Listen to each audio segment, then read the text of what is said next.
The freezing Chicago wind bit through the thin fabric of my worn tweed jacket. I stood on the sidewalk outside the highest-end steakhouse in the city.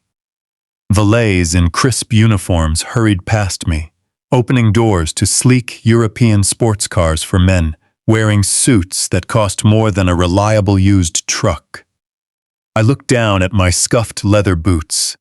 They were clean, carefully polished, but indisputably showed 15 years of heavy use. With a single phone call, I could have bought the entire restaurant, but I chose to wear those boots. I chose to wear the faded jacket. I chose to drive a beaten-up pickup truck to dinner and park it 3 blocks away to avoid the eyes of sneering valets. At 69 years old, I learned a long time ago that real wealth is a quiet shield, while flashiness is just a loud target. My name is Lawrence Weaver. My life has been defined by 2 things: the massive logistics network I built from nothing, and my daughter, Rachel. Rachel was the only reason I was standing in the bitter cold. 3 years ago, she married Sean. I saw right through Sean from day one. I saw the calculating ambition in his eyes, the way he measured a person's worth entirely by the brand of their watch or the cut of their suit. He treated me with blatant contempt and exhausting tolerance, as if I were an unfortunate social burden. He believed I was just a retired blue-collar worker, getting by on a modest pension, living in a small 2-bedroom suburban house that represented the absolute limit of my life's achievements. I never corrected him. I wanted Rachel to be loved for who she was, not for the massive trust fund quietly sitting in her name. When Shaws informed me that his parents, Howard and Cynthia, were flying into town to celebrate his recent promotion to CEO of Apex Innovations, he invited me to dinner. The invitation arrived with a heavy sigh, a clear obligation, rather than a genuine desire for my company. I accepted, because I needed to see exactly what kind of family my daughter had married into. I pushed open the heavy brass doors of the restaurant.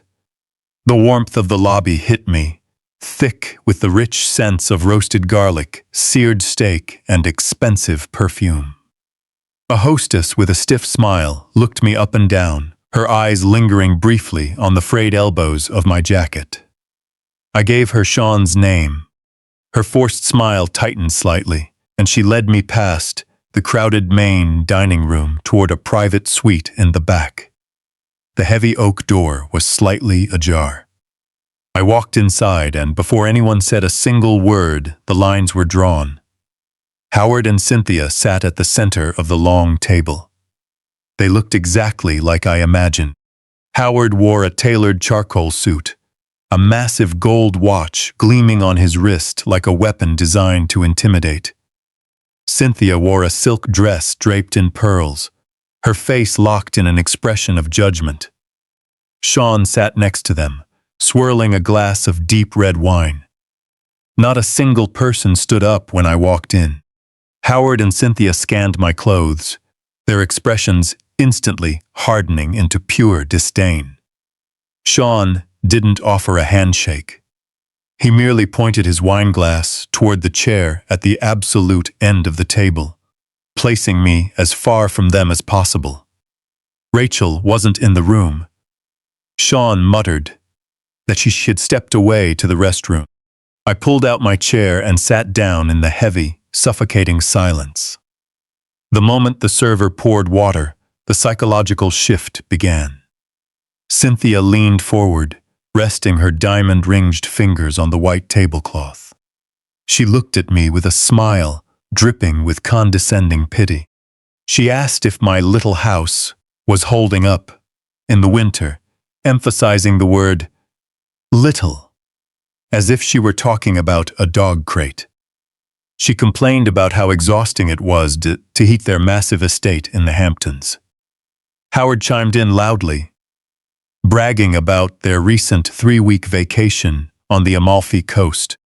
He swirled his wine, staring straight at my worn boots, and asked what exactly I used to do for a living before retreating into such a quiet, unremarkable life. I looked at him calmly. My voice remained steady and low. I told him I worked with my hands my entire life. I told him I spent decades managing cargo, moving boxes, and maintaining trucks. It was absolute truth. I simply left out the fact that I ended up owning 10,000 of those trucks. Howard let out a short laugh. He glanced at Cynthia, and the two shared a look of total superiority. They instantly labeled me an uneducated warehouse laborer. Sean shifted uncomfortably in his chair, his face turning red with deep embarrassment. He looked at me as if my very presence were a stain on his newly acquired status. The tension in the room grew toxic. Every comment Cynthia made about fine dining, luxury cars, and high society connections was a calculated slight designed to establish dominance. I didn't raise my voice. I didn't defend myself. I sat quietly, drinking tap water, watching their arrogance with the cold, detached patience of a predator, watching prey walk blindly into a trap. The server returned, placing expensive cuts of meat and delicate seafood towers on the table. Howard didn't touch his food. Instead, he reached into the inner pocket of his tailored suit and pulled out a thick, crisp white envelope, placing it firmly on the mahogany table. He pressed his finger against the paper and slid it slowly across the smooth surface until it came to a rest directly in front of my plate. The room went dead silent. Sean stared at his plate, refusing to make eye contact. Cynthia took a delicate sip of her wine, watching me with a smug smile. I looked down at the envelope, then raised my eyes to Howard. I asked him what it was. Howard spoke with brutal, unapologetic directness. He told me there was a cashier's check inside for $20,000. He called it a relocation allowance. The conditions were absolute and non-negotiable. I was to make up an excuse about declining health or a desire for a warmer climate. I was to pack up my small house and move down to Florida or Arizona. I was to completely disappear from Rachel and Sean's lives. My heart beat slowly and heavily behind my ribs. I asked him why I would ever do that. Howard leaned in, his voice laced with poison. He pointed out that Sean had just been named CEO of Apex Innovations, entering circles of extreme wealth and influence. He looked at my faded jacket with utter disgust, telling me that my obvious poverty, my lack of education, and my working-class background were an anchor dragging down Sean's career trajectory. He said a man in Sean's position couldn't be seen associating with someone who looked like they relied on a soup kitchen. I didn't touch the envelope. I slowly turned my gaze to Sean. The man I permitted to marry my only daughter, the man who had promised to respect and care for our family. I asked Sean directly if he agreed with his father. I asked him if he truly wanted me to take the money and erase myself from my daughter's life. Sean finally looked up. He met my eyes, his face cold with greed and unchecked ambition. He agreed with his parents. Sean stated that his career required a specific image. He told me that an executive running a massive company like Apex Innovations couldn't have a father-in-law who looked like a maintenance worker. He told me to take the money and do what was best for everyone. The betrayal hung in the air, heavy and suffocating.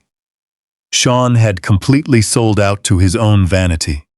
He had no idea that the massive company he was so proud to manage, the corporate empire that gave him this disgusting sense of superiority, was built by the very hands he was insulting.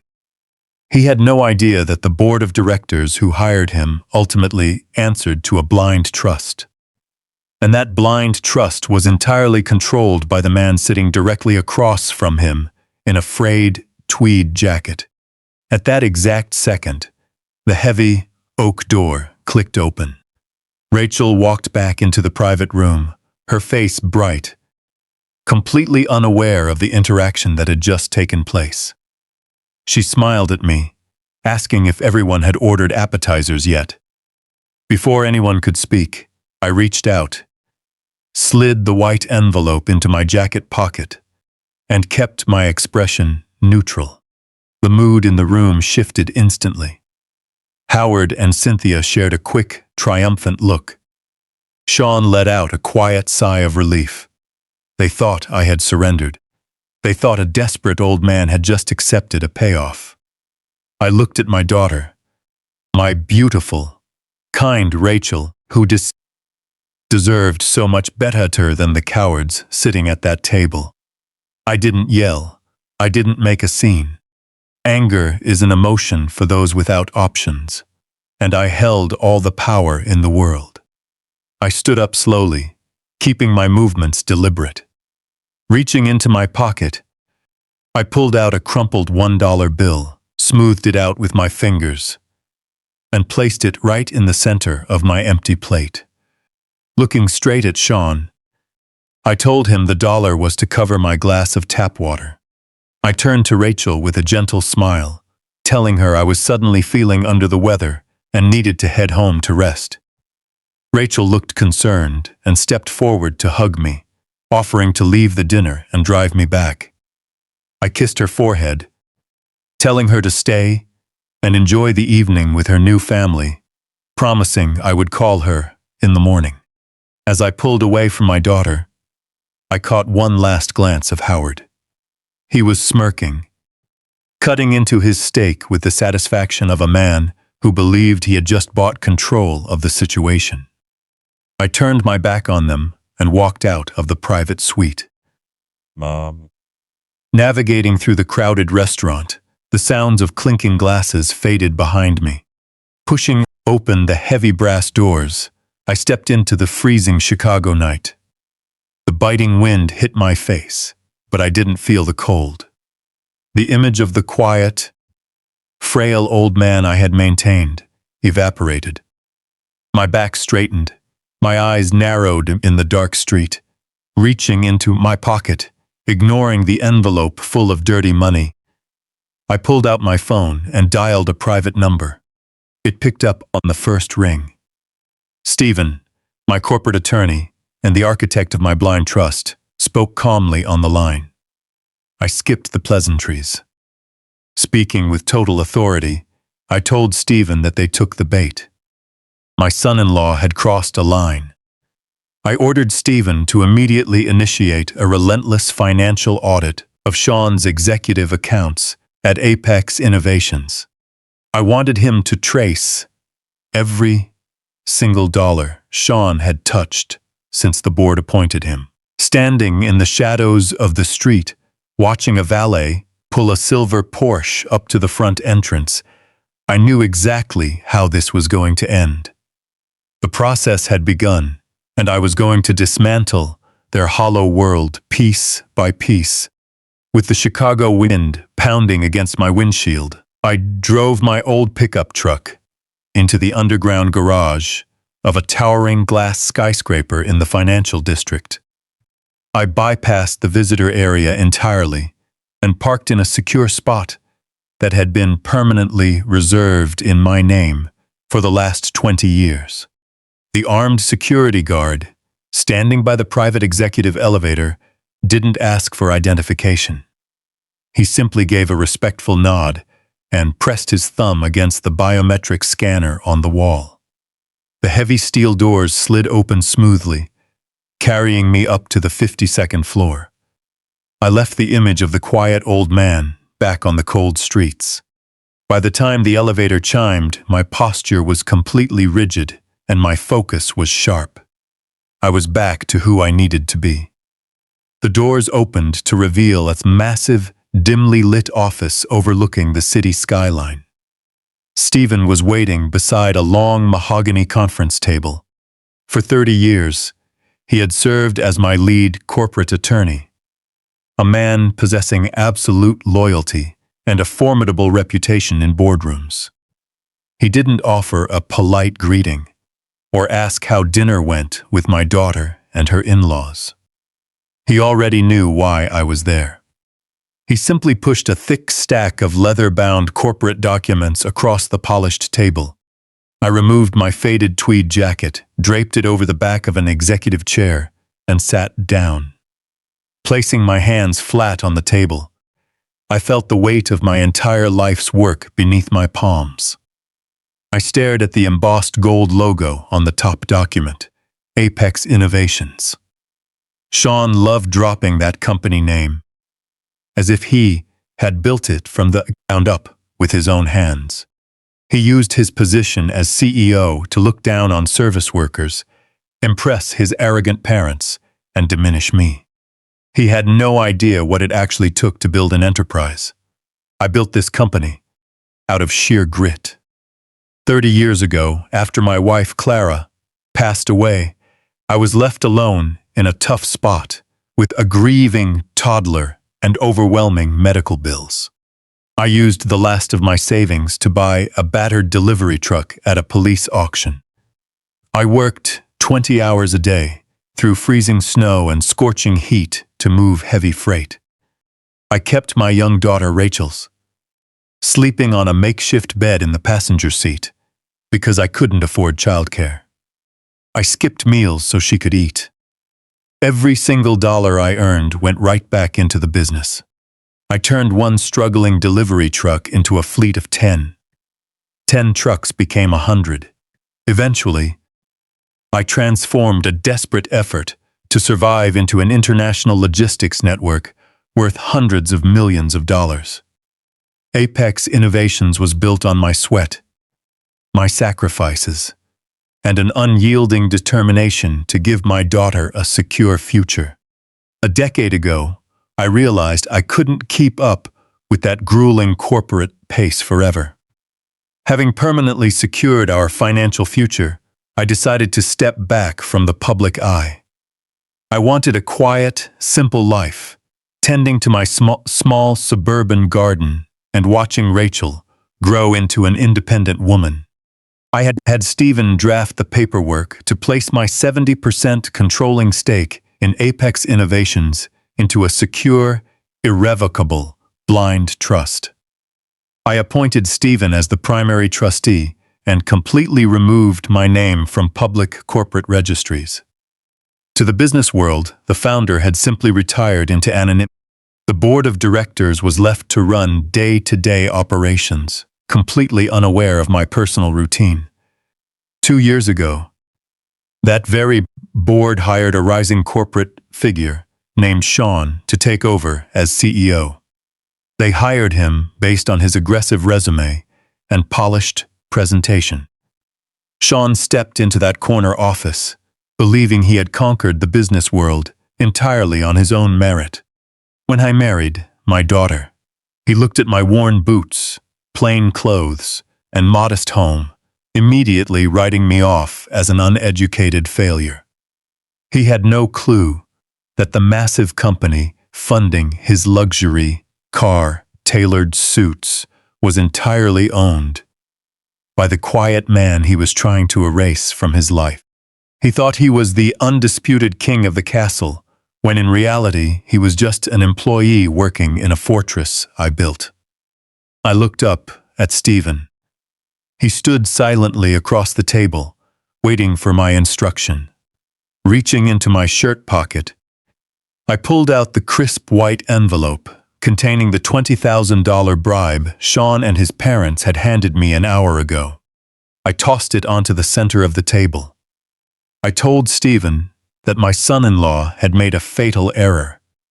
He mistook my silence for weakness and my simple lifestyle for failure.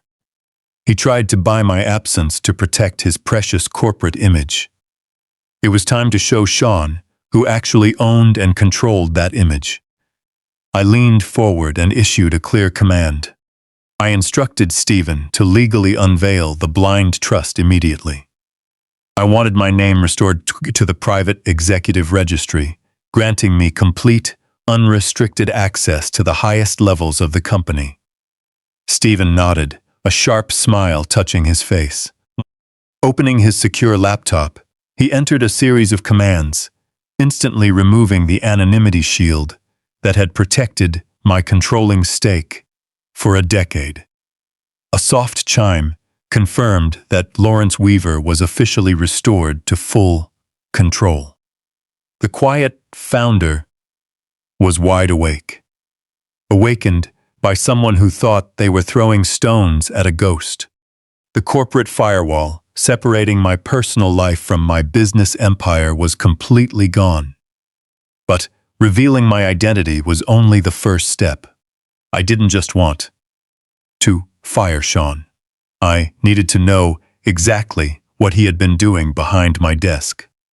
I ordered Stephen to bring in the accounting team. We were going to go through the books. I pulled the white envelope from my faded jacket and tossed it onto the polished mahogany table, right in front of Stephen. The dull thud of the paper echoed in the quiet office. I told Stephen to open it. With practiced ease, he slid the cashier's check out of the unsealed envelope. He stared at the $20,000, then looked up at me with a silent question. I told him that was the exact price my son-in-law put on my dignity. That was the amount Sean and his parents thought was enough to banish me to a low-end facility and erase me from my daughter's life. They wanted me to take their money and disappear, so I wouldn't tarnish their corporate image. Stephen set the check down, his expression hardening into a cold mask of professional outrage. He knew the sacrifices I made to build Apex Innovations. He knew I had skipped meals and slept in freezing delivery trucks just to ensure Rachel had a safe, warm place to live. Leaning across the table, I gave Stephen his next instruction. I told him I didn't just want Sean removed. I wanted to expose every flaw in his professional record. I ordered a complete, unyielding forensic audit of every executive account Sean had touched since the board appointed him CEO. The nature of the conflict changed instantly. This was no longer a personal insult over expensive steak and cheap wine. It was an all-out corporate review. Stephen didn't waste a second. Within an hour, he turned the private boardroom into a secure command center. He brought in an elite team of forensic accountants, professionals who specialized in taking apart fraudulent financial setups piece by piece. They were the best experts in Chicago, completely independent from the internal financial department at Apex Innovations. I sat at the end of the table, drinking dark coffee, watching them boot up encrypted servers. I handed them Sean's executive authorization codes, the very codes I had secretly granted him through the blind trust. I told the team to look for every hidden transaction, every unapproved bonus, and every questionable expense report. I wanted them to dig into the foundation of Sean's lavish lifestyle and show me what was underneath. The accountants worked in absolute silence, the room filled only with the rapid tapping of keyboards. I watched as digital files populated the massive wall monitors, years of corporate data flowing like a digital river. For 48 hours straight, I barely left that leather chair. I watched the team dissect the company I built with my own hands. My mind drifted back to the early days of Apex Innovations. I remembered balancing the books right at my kitchen table, making sure every single driver was paid fairly, and every vendor received their check on time. I built my reputation on a foundation of absolute honesty. My word was a binding contract. I had never taken a dime that didn't belong to me. Seeing Sean's name stamped at the top of those executive accounts gave me a sickening feeling of betrayal. He sat in my chair, using my company to fuel his vanity. As the second night approached, the lead accountant, a sharp woman named Valerie, stopped typing. She looked over at Stephen, then rotated her monitor toward me. She told me they found a discrepancy. It wasn't a simple accounting error or a misplaced business expense. It was a massive, deliberate drain of corporate funds. Valerie pulled up a complex network of financial transfers on the main screen. She explained that over the past 18 months, Sean's had been systematically bypassing the board's oversight committee. He was an arrogant snob, sure, but the audit revealed something far more dangerous. Sean was a calculating, high-level thief. He had created a web of shell companies registered under fake vendor names, signing off on huge logistics contracts for services that were never actually provided. Millions of dollars from Apex Innovations were being funneled directly out of the treasury and disappearing into these phantom accounts. I stared at the glowing numbers on the screen. The sheer scale of the theft was unbelievable. He was actively draining my life's work to fund his own personal kingdom. The man who had looked at me with absolute disgust, calling me a pathetic burden, was nothing more than a parasite feeding on my legacy. Every transaction painted a picture of unchecked greed. The accountants traced offshore private accounts behind these shell companies, all completely controlled by Sean. He had bypassed every security measure I put in place when I stepped down 10 years ago. He used his position to forge approval signatures from unsuspecting department heads, manipulating quarterly profit reports to hide massive holes in the company treasury. The board trusted him completely because he put on brilliant, polished presentations. He sold them a narrative of continuous growth while quietly gutting the company from the inside out. My chest tightened with cold, unforgiving rage. He was stealing the future I had secured for Rachel. He was stealing the livelihoods of thousands of honest employees who depended on Apex Innovations to feed their families. I looked at Stephen. The evidence was irrefutable. We had the digital footprint, forged invoices, and routing numbers for overseas transfers. Sean was committing major federal fraud. Corporate embezzlement at this level carried decades in a maximum security federal prison. Stephen asked if I wanted him to contact the authorities right away. He said we could have Sean arrested right at his desk tomorrow morning. I slowly shook my head. Arresting him immediately was too quiet. It was too easy on him. Sean and his arrogant parents had humiliated me in public. They tried to buy my dignity with a $20,000 check, trying to erase me from my daughter's life. They genuinely believed they were untouchable masters of the universe. I refused to let them hide behind a quiet corporate scandal. I was going to give Sean the exact same public humiliation he tried to force on me. I told Stephen to assemble a comprehensive file detailing every single stolen dollar. I wanted the evidence locked down, ready for a complete corporate dismantling. Then the threat escalated. Valerie interrupted my thoughts, pulling up an internal corporate memo Sean had just sent out to the board.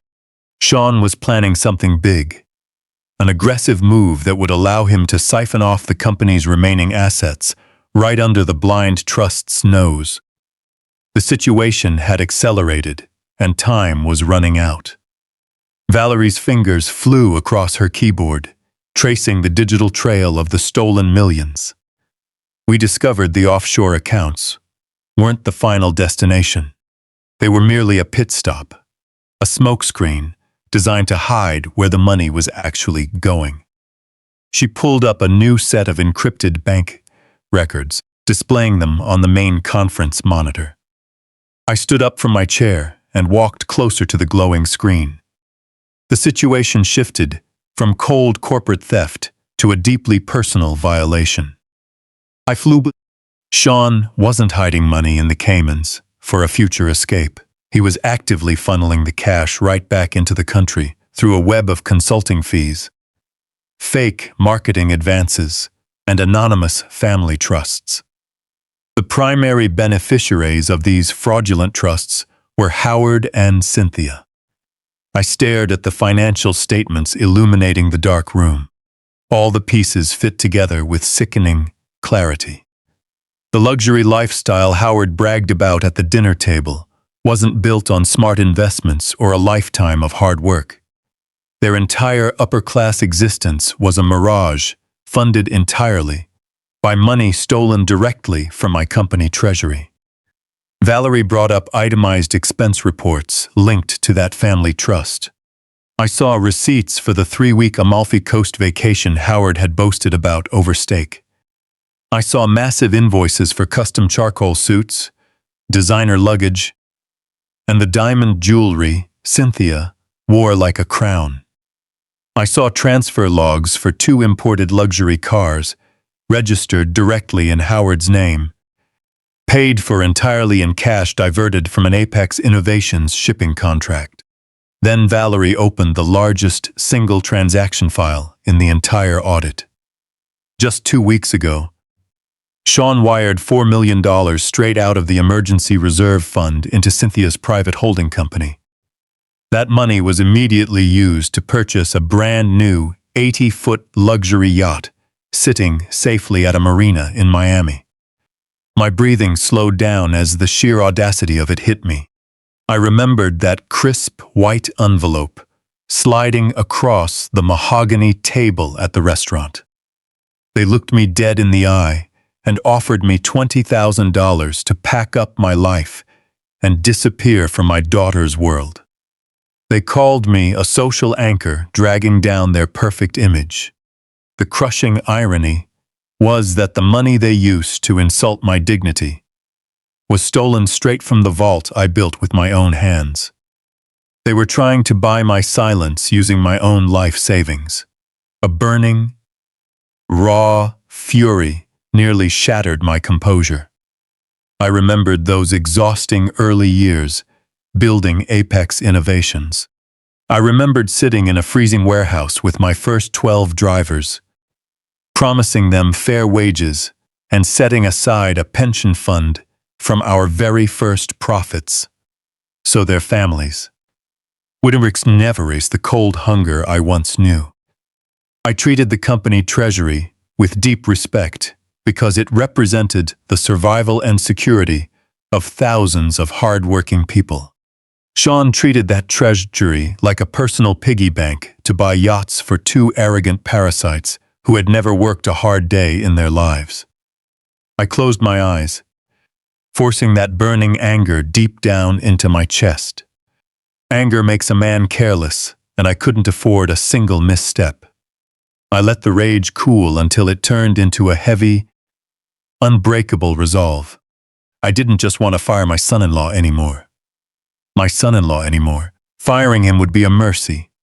Sending him to prison quietly would allow his parents to hide stolen assets, declare bankruptcy, and play the victims of a rogue son.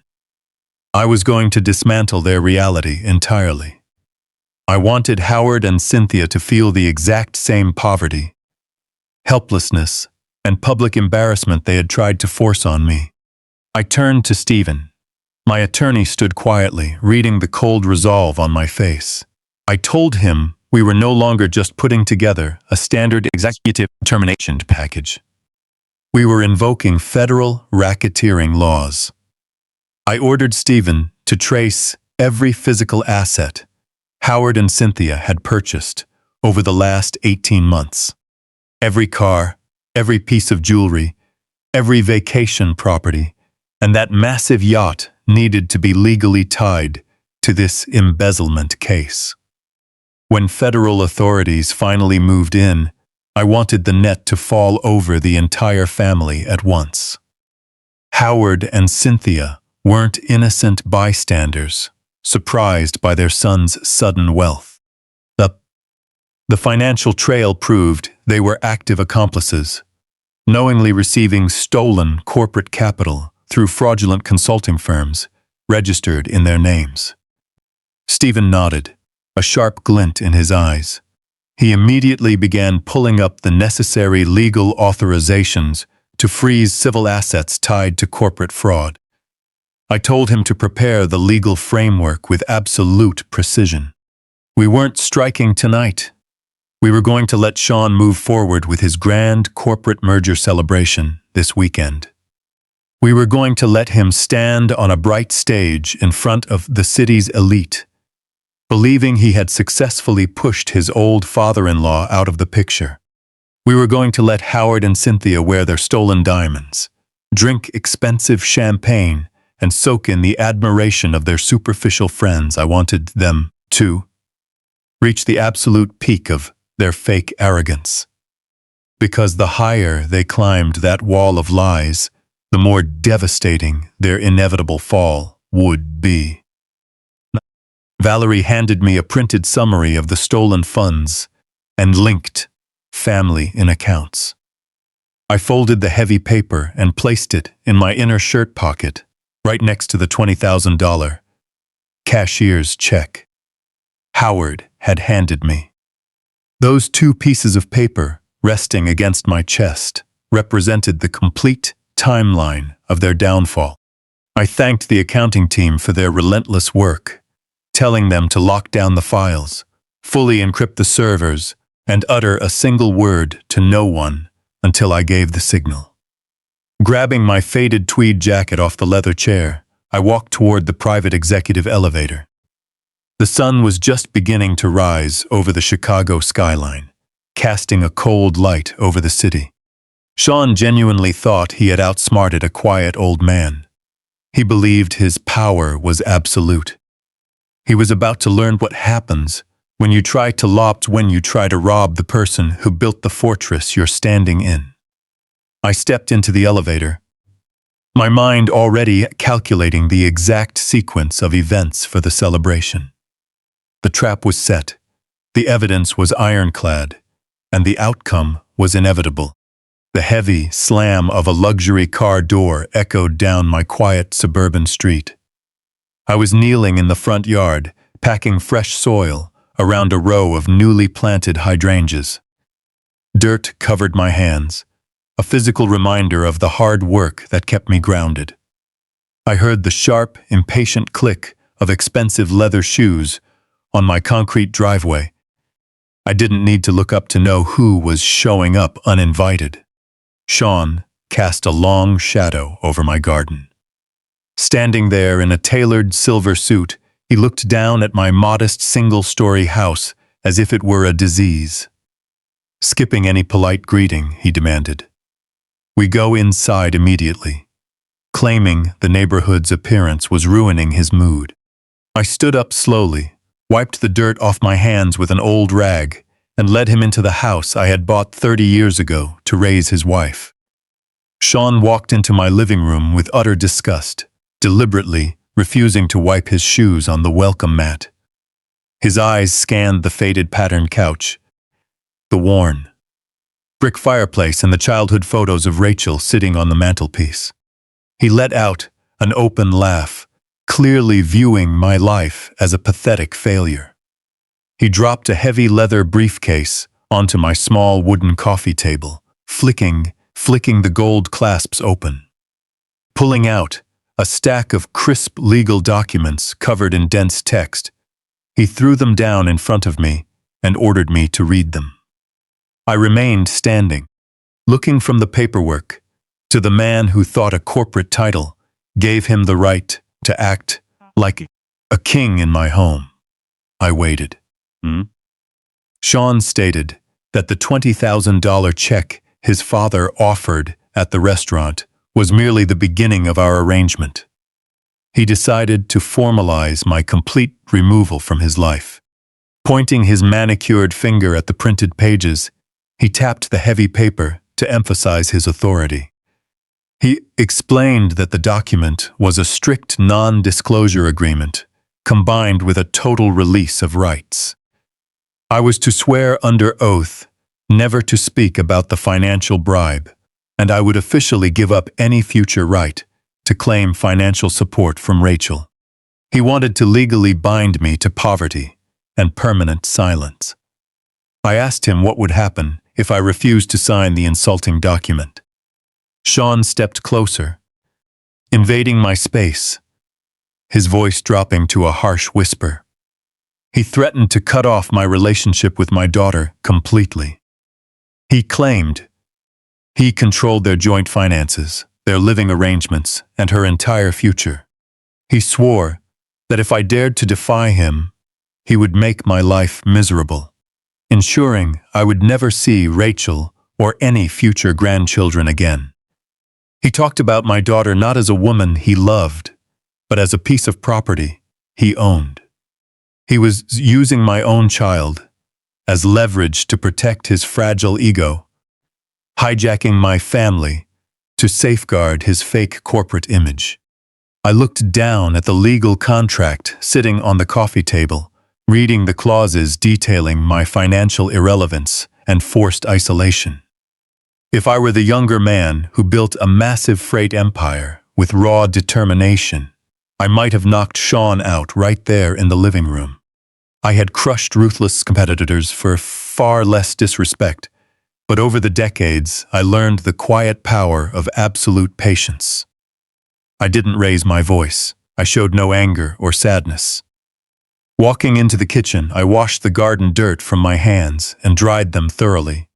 Returning to the living room, I picked up a cheap plastic pen from the counter, bent over the coffee table, and signed my name at the bottom of his extortion document. I signed it with a slow, deliberate, and calm smile. The moment my pen left the paper, Sean snatched the documents off the table. He stuffed them back into his briefcase, his chest swelling with pride. He had walked into my home and bullied an old man into submission. Or so he thought. He felt like an untouchable master of the universe, completely blind to reality. He had just hand-delivered a signed, written paper trail, proving he attempted to extort a major shareholder of his own company. He documented his own illegal behavior. Zipping up his briefcase, Sean walked toward the front door with an unearned sense of victory. Before stepping back into the sunlight, he turned to deliver one final, calculated insult. He announced he was hosting a grand corporate merger celebration for Apex Innovations this weekend. He described the event as the absolute pinnacle of his career. A night of extreme luxury that would solidify his legacy as the city's most powerful CEO. He explicitly banned me from coming anywhere near the venue. He told me my presence would be a terrible embarrassment to his high society guests, warning me that if I dared to show up and humiliate him in front of the board, hotel security would throw me out into the street. I stood in the center of my quiet living room, looking at the man who had stolen millions from my company treasury to buy his parents a yacht. This was the man emotionally harassing my only child. Maintaining a steady tone, completely devoid of hostility or fear, I told Sean I understood his position perfectly and wished him immense success at his grand celebration. Sean sneered, muttered a final insult, and strode out the door. Through the front window, I watched his luxury sedan speed down my quiet street. He genuinely believed he had permanently cleared me from his path. He had no idea I had completely rewritten the rules of the game. The papers were signed, the trap was set, and the weekend was approaching. The man who thought he had buried me was about to discover he was digging his own grave. The sun had barely dipped below the horizon when heavy rain began pounding against the roof of my house. I sat at the kitchen table, staring at the extortion contract. Sean had forced me to sign hours earlier, calculating the exact legal steps Stephen would execute on Monday morning. The house was dead silent. Then a sudden frantic knocking rattled my front door. It wasn't the confident beat of my son-in-law. It was a desperate, panicked rhythm. Walking down the hallway, I pulled the door open. My daughter Rachel stood on the porch, shivering in the freezing downpour. She wore only a thin coat, completely drenched, her hair matted to her cheeks. The bright, fiercely, independent woman I raised looked completely broken. She didn't say a word. She simply collapsed against my chest, burying her face into my shoulder as a heavy sob tore from her throat. I immediately pulled her inside, locking the cold night out. Leading her into the kitchen, I wrapped a thick wool blanket around her trembling shoulders and brewed her a cup of hot tea. I didn't ask what happened. I already knew who was responsible. I pulled out a chair across from her and waited for her to catch her breath. Rachel held the warm ceramic mug with shaking hands, looking down at the scarred surface of my old kitchen table. She told me she had gone to the grocery store that afternoon. When she tried to pay for a simple basket of food, her card was declined. She tried, a second card had been completely frozen. Every account with her name on it had been completely frozen. When she called Sean to ask if it was a bank error, he showed no concern. He flew into a rage. He accused her of being financially irresponsible, calling her a liability to his corporate image, and said he froze taste to teach her a lesson in basic discipline. Underneath the table, my hands clenched into tight fists. Sean was systematically isolating her, cutting off her access to money to strip away her independence and force her into total submission. But financial isolation was only the first phase of his plan. Rachel took a deep breath, revealing the real reason she had rushed through the storm. She told me Sean came home from work an hour later carrying a stack of legal documents. Throwing them on the kitchen island, he demanded she sign them immediately. The paperwork was a complete asset transfer. Sean wanted her to sign over the private inheritance fund left to her by her mother. Before I built the logistics empire, before the blind trust and offshore accounts, my late wife Clara had received a modest life insurance settlement from her parents. Clara had explicitly set that money aside for Rachel. An untouchable safety net designed to protect our daughter if the world ever turned its back on her. Sean knew about that money. He told Rachel he needed the inheritance funds as a short-term bridge loan to purchase a massive new estate they were supposedly buying in the Hamptons. He claimed it was a temporary transfer, a formality required by the bank to process the mortgage. When Rachel hesitated and asked to read the documents first, Sean turned cruel. He called her an ungrateful drag on his success, accusing her of lacking faith in his talent as CEO. He told her that if she didn't transfer the inheritance to him by tomorrow morning, their marriage was effectively over. Sitting in that kitchen, looking at my heartbroken daughter, the final piece of Sean's scheme fell into place. Sean wasn't buying a house in the Hamptons at all. He was executing a total exit strategy. Stephen's audit had already proved Sean was draining my company to fund his parents' lifestyle and his own hidden offshore accounts. Now the timeline was crystal clear. Sean knew the upcoming merger celebration would create a massive influx of temporary capital. He planned to use the chaos of the merger to siphon off the last remaining millions from Apex Innovations. Once the merger closed and the funds were safely transferred to his shell companies, he was going to vanish. He would take the millions, grab the yacht he bought for Howard and Cynthia, and abandon his life in Chicago entirely. He was so consumed by greed that he couldn't leave a single dollar behind. He wanted Clara's money, too. He intended to strip my daughter of her last safety net, drain her late mother's legacy into his overseas accounts, and file for divorce the moment his plane touched down in a non-extradition country, leaving Rachel penniless, humiliated, and broken. A cold, calm focus settled over me. I watched the tears stream down my daughter's face. As a father, my instinct was to tell her everything right there in the kitchen. That I owned the building Sean worked in, that I held his entire fate in the palm of my hand, and that she was the heir to a vast empire while Sean was a dead man walking. But I held back. Rachel didn't need a corporate titan in that moment.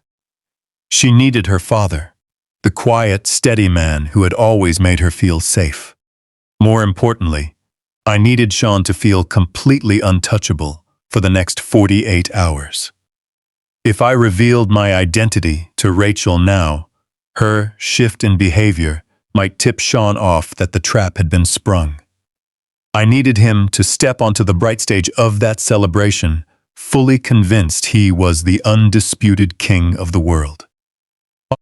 I reached across the table and took Rachel's trembling hands in mine, looking directly into her tear-filled eyes. In a voice that left no room for debate, I told her she was never going back to that house. I made it clear she was sleeping in her childhood bedroom tonight, and under no circumstances was she to answer a single call or text from her husband. I instructed her to ignore the bank accounts and absolutely refuse to sign away her mother's inheritance fund. Rachel cleared her throat, asking in a shaky voice what we were going to do. She was terrified of Sean's power and the massive corporate shadow he cast over their lives, convinced he held all the cards. I used my thumb to wipe a tear from her cheek, keeping my voice steady. Speaking with the calm conviction of a man who had already won the war, I promised her that by the end of the weekend, Sean would never be able to hurt her or anyone else again. I assured her the nightmare was over. She leaned back in her chair, closed her eyes, and let out a long breath, trusting me completely. She didn't ask how a retired worker was going to take down a powerful CEO. She only knew her father had made a promise. I stood up, cleared the mugs from the table, and walked her back to her old room, waiting until I heard her breathing settle into a soft, steady rhythm. Walking back into the kitchen, I picked up my phone. The pain I had just seen in my daughter's eyes wiped away any remaining hesitation. This was no longer just a corporate cleanup. It was a total reckoning. I dialed Stephen's private line and told him to accelerate the timeline. The trap was closing at the celebration, and it was going to be an absolute dismantling. Leaving my daughter asleep in her childhood bed, I drove into the financial district before the sun came up. The city was still shrouded in the cold gray of dawn. I walked into Stephen's office to find him ready and waiting, a pot of fresh coffee brewing on his glass desk. Skipping any pleasantries, we both knew the timeline had accelerated.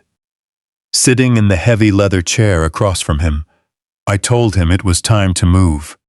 I instructed Stephen to legally enforce the full authority of my majority stake, ordering an immediate freeze on all executive powers across the entire corporate structure of Apex Innovations. By using my emergency shareholder prerogatives, I held the power to cut off the company's financial movement unilaterally. Stephen drafted the directives with total efficiency. The document suspended all board-level transactional authority, froze every executive account, and halted all outgoing corporate wire transfers, completely locking down the treasury. Picking up a heavy black pen, I signed my name at the bottom of the page, cutting Sean off from the company funds. He just didn't know it yet.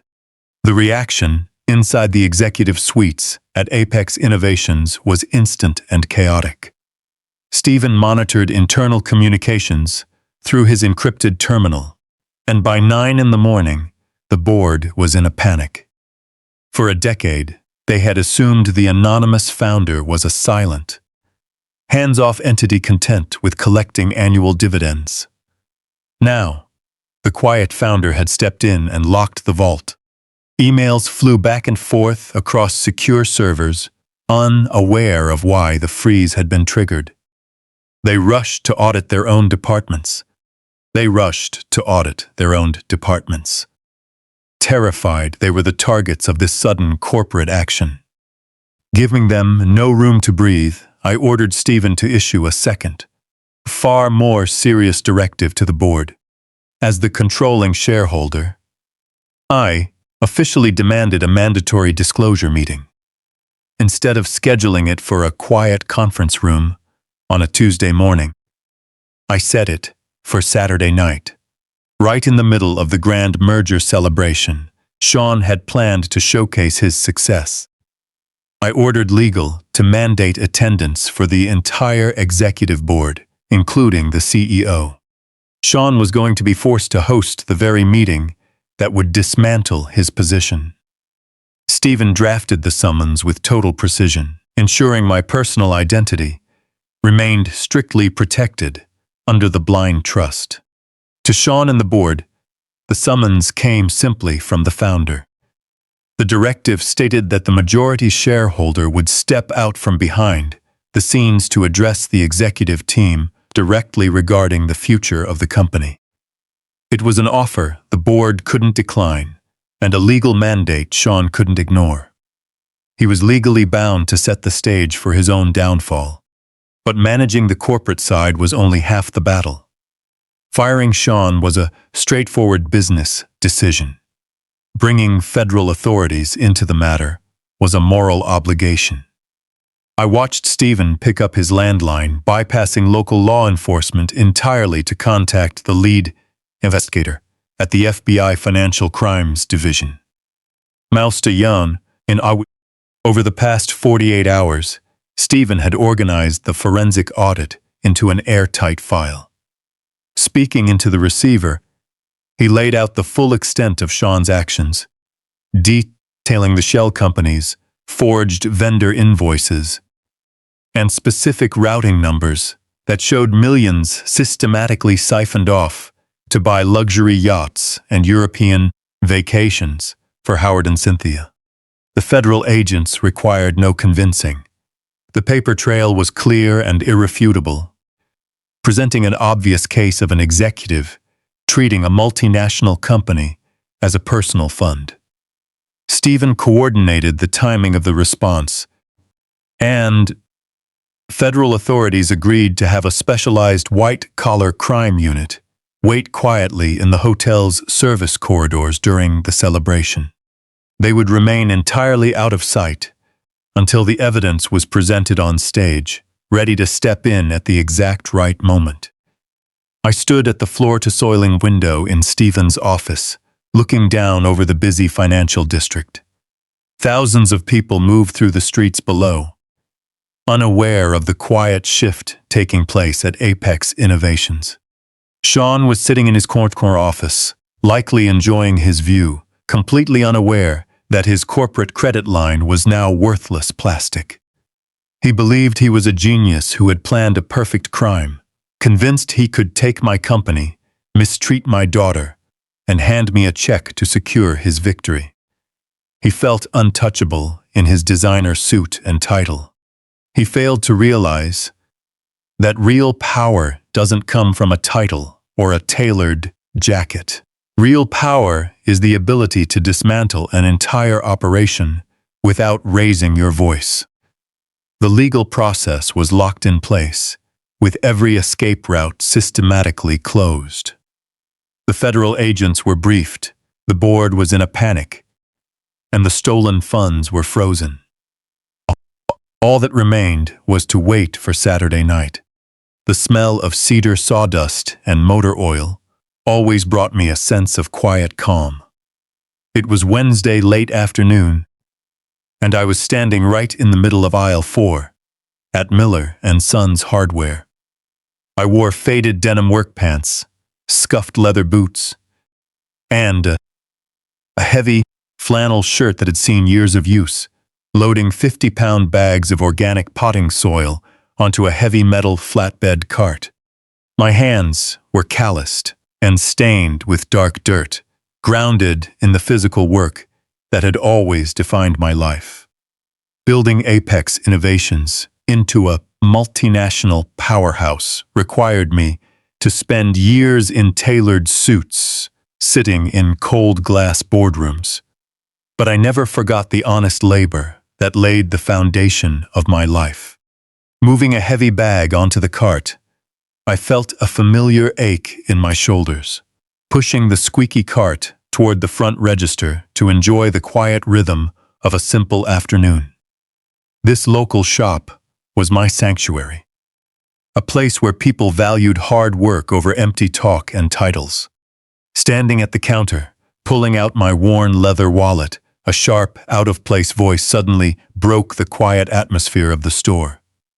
Turning my head slowly, I saw Howard and Cynthia standing inside the automatic sliding doors, looking entirely out of place. Howard had a spotless, cream cashmere sweater draped over his shoulders, paired with bright white loafers that had clearly never touched real dirt. Cynthia was wrapped in a tailored silk trench coat, clutching a designer handbag that cost more than the cashier earned in 6 months. They looked entirely lost, as if they had been searching for an upscale boutique garden shop in the wealthy suburbs and stumbled in by mistake. Howard recognized me almost instantly, his eyes sweeping over my dirty work boots, faded flannel shirt, and the heavy soil bags stacked on my cart. A sharp smile spread across his face as he nudged his wife, pointing a manicured finger directly at me. Grabbing Cynthia's expensive silk sleeve, Howard walked confidently toward my checkout lane. He didn't bother lowering his voice, completely ignoring the quiet environment of the store, wanting the cashier, an elderly man named Arthur, whom I had known for 15 years, to hear every single word. Looking at the heavy bags of soil, Howard let out a loud laugh that echoed off the high warehouse ceiling.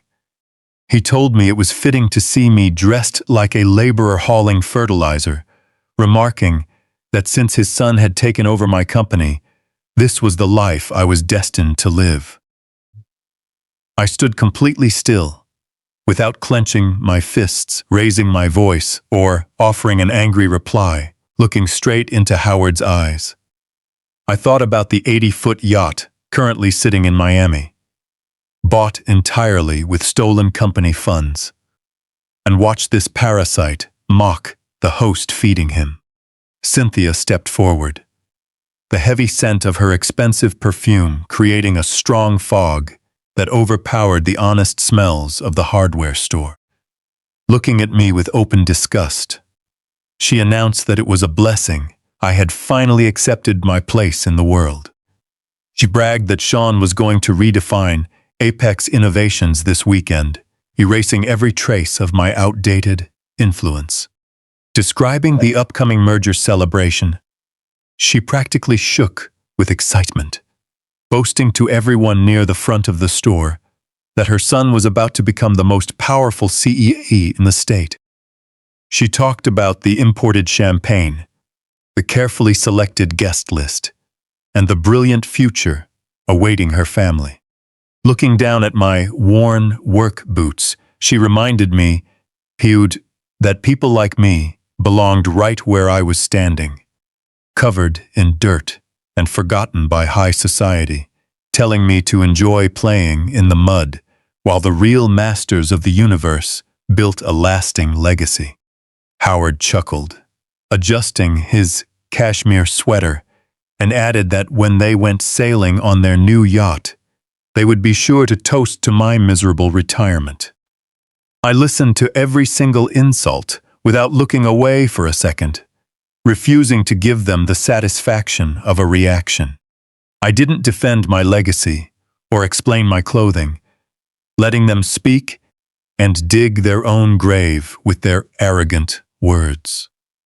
They thought they were publicly humiliating a defeated old man, entirely unaware that they were speaking to the architect of their downfall. Every cruel word from Cynthia only reminded me of the tears on my daughter's face the night before, shivering in my kitchen with frozen credit cards and her inheritance threatened by this family. That memory brought a cold, absolute calm to my chest. Their arrogance blinded them to reality. The federal agents were briefed, the corporate trap was set, and the legal documents were signed. Every insult thrown at me in that hardware store only sealed their fate. Turning my focus back to Arthur, who was looking at Howard and Cynthia with quiet professional disdain, I handed him $300 bills to pay for the organic soil. In a warm, steady voice, I told him to keep the change and buy something nice for his grandkids over the weekend. Arthur gave a respectful nod, completely ignoring the two noisy customers standing behind me, handed me the receipt, and wished me a good day. Grabbing the heavy metal handle of the flatbed cart, I pushed it right past Howard and Cynthia, without saying a word or giving them a glance. Walking out the sliding glass doors into the bright afternoon sun, I loaded the heavy bags of soil into the back of my old pickup truck, feeling the weight of the earth in my hands. The storm was coming on Saturday night, and I was completely prepared to watch it sweep them away. The tall grandfather clock in the hallway struck midnight, its heavy brass pendulum swinging in a steady rhythm. I sat alone at the small kitchen table, surrounded by the absolute quiet of the suburban neighborhood. A single overhead light illuminated a thick stack of legal documents spread out before me. Tomorrow night was the merger celebration. The night Sean believed he would solidify his legacy as a powerful executive. Turning a page of the forensic audit report, I traced the columns of stolen millions, with the tip of my pen feeling a deep, steady calm in my chest. The anger that had burned earlier in the week had completely cooled into something sharp and dangerous. The quiet confidence of a man who had measured the exact dimensions of his enemy's downfall. My phone buzzed against the wooden table, breaking the silence. It was Stephen. I picked up on the first ring, keeping my voice low so I wouldn't wake Rachel. Without wasting time on pleasantries, he confirmed that the federal trap was officially set. The lead investigator in the Financial Crimes Division personally reviewed the final file, finding the evidence of forged invoices, overseas routing numbers, and shell companies completely undeniable. Stephen confirmed that a team of federal agents would arrive at the hotel tomorrow night in unmarked vehicles, taking their positions in service corridors, the underground garage, and private security rooms long before the first guest arrived. They would remain completely silent and invisible to the guests, drinking champagne in the ballroom, waiting solely for my signal. Once the fraud was revealed on stage, the agents would move in and secure the venue. The legal mechanism was ready, oiled, and waiting for the moment to fall. I thanked Stephen for his work and hung up, gathering the audit summary, bank transfer logs, and photo evidence of Howard and Cynthia's luxury purchases, neatly aligning the edges of the thick file into a heavy, dark leather folder. Running my hand over the smooth leather, I knew this folder was more than a collection of corporate data. It was an absolute record forged from their greed, containing clear evidence of Sean's theft and Howard's willing involvement. It detailed the exact financial mechanisms used to fund their lifestyle. You're about to kick it into the rain, and it was going to be the very tool that brought them down. I fastened the brass latch on the folder with a sharp click that sounded as final as a locking cell door, leaving no room for leniency. Leniency is for those who make honest mistakes. But Sean and his parents had made a deliberate choice to destroy my family for their own vanity. Leaving the folder on the table, I walked down the quiet hallway to my bedroom, opened the door to the dark cedar closet, and reached all the way to the back, pulling out a heavy garment bag that hadn't seen the light of day. In 10 years, I unzipped the canvas to reveal a custom midnight blue suit made of fine Italian wool. It was the suit I had made. For the night, I officially retired and handed control of Apex Innovations over to the board, the armor of the founder. For 10 years, I had been content, wearing faded jeans and work boots, letting the business world forget the man who built their empire from the ground up, embracing a quiet life in the belief that my battles were over. But Sean and Howard had demanded a confrontation, forcing the architect of their fortress back into the fight. Carrying the suit to the ironing board in the corner of the room, I plugged in the iron and waited for it to heat up, watching the steam rise into the cool air. Laying the midnight blue trousers flat, I began ironing the fabric with slow, precise movements. The rhythmic hiss of the steam felt grounding, a simple task that felt heavy with purpose. With every pass of the iron, I smoothed away the image of the quiet, invisible old man they had mocked at the hardware store, pressing sharp, unforgiving creases into the fabric as I prepared the uniform for what was coming. I thought of Rachel sleeping down the hall, her heart broken by a man who saw her as nothing more than a temporary financial asset. I remembered the sheer arrogance of Sean, walking into my living room, demanding I sign away my dignity and my daughter's inheritance, and Howard laughing at my dirty hands while wearing clothes bought with stolen money. Every memory added fuel to my resolve. They believed they were at the top of the world, entirely unaware that the foundation beneath them was hollow, and I held the power to bring it down. Hanging the pressed suit on a heavy wooden valet stand near the window, the dark fabric seemed to absorb the light in the room, holding a quiet authority. Beside it, I set out a fresh, white dress shirt, a silver silk tie, and polished black Oxfords, wiping away every trace of garden dirt that Howard had found so amusing. The physical transformation was nearly complete. By tomorrow night, the quiet father-in-law they despised would be gone, and the majority shareholder of Apex Innovations would walk through the doors of their high society celebration. Walking back to the kitchen, I switched off the overhead light, leaving the leather folder resting on the table as a dark silhouette against the polished wood. The course was set, and cause and effect had taken over. Sean had built his kingdom on theft, deception, and disrespect, and tomorrow night, the weight of his actions was coming down on him. He wanted a grand spectacle to solidify his legacy in front of the city's elite, and I was going to give him the audience he's wanted. Standing in the quiet shadows of my home, looking out the window at the empty street, I felt no hesitation. I was completely prepared. The long game of patience and silence was over, and tomorrow the truth would come out.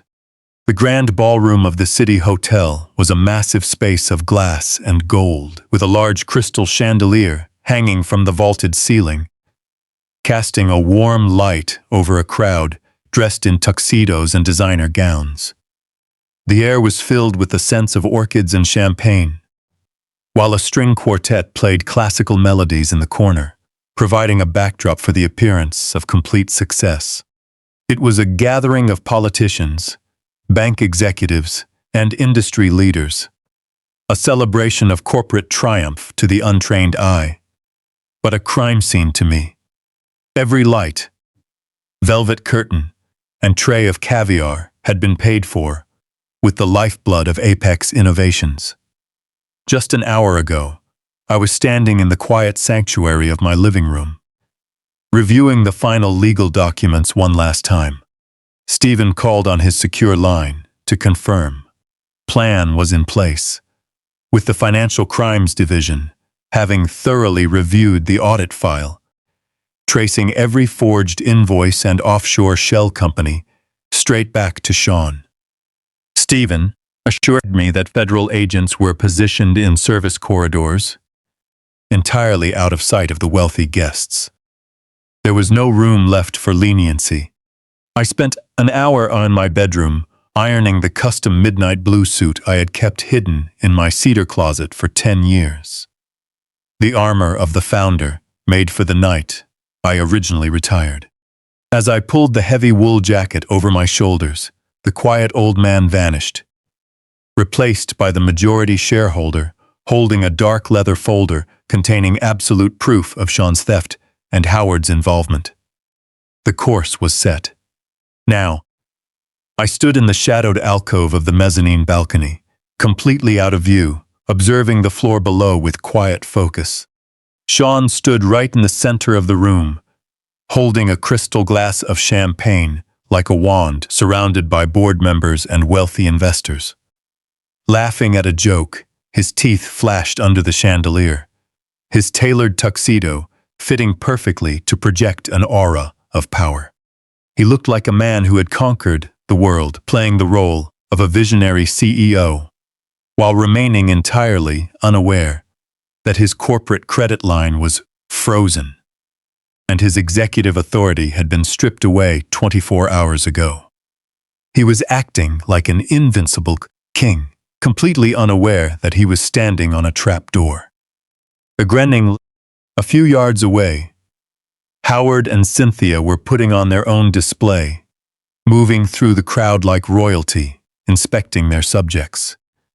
Howard slapped a city councilman on the shoulder, leaning in to whisper inflated stories of his financial success. A diamond-encrusted watch on his wrist that had been bought with money diverted from our logistics payroll. Cynthia was even worse, showing off a heavy diamond necklace that caught the light, her silk gown trailing behind her with every step. She introduced herself to the wives of our largest shareholders, acting as though she were the matriarch of an established dynasty, flaunting stolen wealth and soaking in the attention of people who wouldn't give her a second look if they knew the truth. Wrapped up in their arrogance, they failed to notice the broad-shouldered men with earpieces standing silently near the service exits, the federal agents waiting in the shadows. Checking the gold pocket watch Clara gave me for our 20th anniversary, the time for watching was over. The mandatory disclosure meeting I had forced the legal department to schedule was set to begin in 3 minutes. Turning away from the balcony, I walked down the wide, carpeted staircase toward the main foyer, feeling the weight of the past week drop away with every step. The midnight blue suit fit comfortably over my shoulders, projecting clear authority. The physical transformation was complete. I was no longer the man they had mocked at the hardware store, but the majority shareholder of Apex Innovations, stepping forward to reclaim my company. Reaching the bottom of the stairs, I stepped onto the marble floor of the grand foyer. 2 heavy mahogany doors separated me from the ballroom. Without pausing or waiting for an invitation, I placed my hands flat against the polished wood and pushed the heavy doors open with a loud thud. The dull thud of the mahogany doors slamming against the walls cut through the ambient noise of the celebration. The string quartet missed a beat, and a high note drifted out of tune as the musicians looked toward the entrance. A wave of silence swept over the room, starting from the back and moving quickly to the center. Hundreds of heads turned to see who had interrupted the planned schedule. I stepped into the bright light of the ballroom. I didn't walk with the slow, shuffling pace of a retired man. I moved with long, deliberate steps, my posture fully upright and my focus locked straight ahead. The midnight blue suit absorbed the light, making me stand out like a dark, immovable column in a sea of bright clothing. The younger executives and politicians simply looked confused, wondering who this authoritative figure was. But the older board members, the ones who had been with Apex Innovations since the early days, recognized me instantly. I saw our chief financial officer's face turn completely pale. The chief legal counsel stumbled backward a step, dropping his champagne glass onto the thick carpet. Whispers spread quickly through the crowd as the board realized who had returned. The silence reached the center of the room. Sean stopped mid-sentence, turning with an irritated scowl, clearly annoyed that his audience's attention had shifted. His eyes found me as I walked steadily across the floor. For a fraction of a second, his mind couldn't process what he was seeing. He recognized the face of the man he had insulted in the small kitchen, but the posture, the clothing, and the clear aura of authority didn't fit his perception. Howard and Cynthia stopped their walk through the room. Cynthia's hand flew to her stolen diamond necklace, her jaw dropping in complete disbelief. Howard's arrogant smile vanished, replaced by a look of deep, paralyzing confusion. They had explicitly banned me from attending and threatened to throw me out into the street. Yet here I was, walking through the center of their event, radiating authority, with not a single security guard daring to step in my way. I didn't stop. Locking my focus on Sean, I held the dark leather folder containing the evidence of his actions and walked straight toward the main stage. As I walked across the polished marble floor, the music in the ballroom faded into a dull, vibrating hum. The crowd of politicians, bank executives, and corporate leaders parted in front of me, sensing a sudden shift in the room's energy. They didn't know who I was, but they recognized the clear authority projected by the midnight blue suit. Howard and Cynthia stood near a tall ice sculpture, holding crystal glasses filled with imported champagne. Cynthia spotted me first. I watched, the color completely drain from her face, her hand shaking so violently that she spilled golden liquid down the front of her expensive silk dress. She grabbed Howard's arm, her manicured nails digging into his sleeve.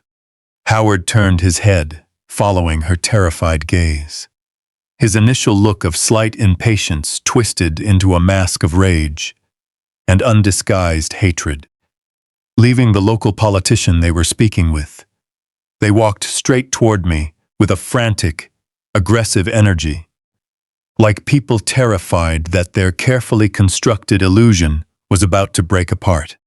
Howard blocked my path, stepping so close I could smell the sharp scent of alcohol on his breath. He looked me up and down, his eyes bulging with anger, ignoring the flawless tailoring and quality of my custom Italian wool suit. He only saw the man he had mocked at the hardware store, the man he firmly believed belonged in the dirt. Lowering his voice to a harsh whisper, he demanded to know how a pathetic beggar had slipped past the heavy front doors, accusing me of sneaking in through the staff entrance like a rat looking for scraps. Cynthia stood beside him, her face flushed with anger. She hissed that I was a disgraceful embarrassment to her family and high society, claiming I was intentionally trying to ruin the most important night of her son's life. She ordered me to turn around, walk out the door, and crawl back to my miserable suburban home, or she would have me forcibly thrown out. I didn't blink or offer a single response. I stood completely still, my hands resting lightly on the dark leather folder at my side. Looking right through them, I treated them with the total insignificance they deserved. The commotion didn't go unnoticed. At the far end of the ballroom, Sean froze near the main stage, surrounded by the executive board. The very people he needed to impress to solidify his position. I watched him notice the sudden disturbance and lock his eyes onto my face. The look of sheer panic that swept across his features was a sight to behold. His rehearsed smile completely collapsed, and the healthy color in his skin vanished, leaving him an ashen gray. His mouth opened slightly, but no sound came out. He stared at me with wide eyes, filled with undisguised fear. His mind was violently rejecting the image before him. The man who held absolute power over his entire existence was the exact same man he had just mocked, stolen from, and tried to throw into the street. In that painful second, he realized his career, his wealth, and his freedom were entirely in my hands. Looking at the heavy leather folder I carried, he understood that his actions had been completely exposed. Sean quickly pulled away from the circle of senior executives, his neck flushing a deep, angry red. He strode across the ballroom floor, his polished leather shoes heavy against the marble. Under the bright chandeliers, he was breaking into a heavy sweat. The confident, untouchable CEO of Apex Innovations was suddenly terrified of the quiet old man standing in his ballroom. Sean pushed past a group of startled investors and stepped directly between Howard and me. Lowering his voice to a harsh, trembling growl, he asked if I had completely lost my mind. He aggressively. My senator reminded me of the legal document I had signed in my living room 24 hours earlier, telling me I had permanently surrendered every right to his family and his company. He demanded to know why I was deliberately trying to humiliate him in front of the wealthy elite who held his future in their hands. He threatened to destroy my relationship with Rachel completely, swearing he would make sure I died alone, cut off from my only daughter and any future grandchildren. Shaking with anger, he projected all his guilt, fear, and deep arrogance directly at me. He genuinely believed he still held absolute power, convinced he could simply bully me back into submission. I let his threats hang in the cold, tense air without flinching. I didn't raise my voice or try to match his frantic energy. I simply stood there, a solid wall of midnight blue wool, holding the physical evidence of his upcoming federal indictment. I watched the heavy beads of sweat form on his forehead and noted his shaking hands as he pointed a finger at my chest. He was unraveling right in front of me, unable to comprehend why his threats were no longer working or why his father-in-law wasn't backing down in fear. My total silence rattled him more than any shouted insult, pushing him right to the edge.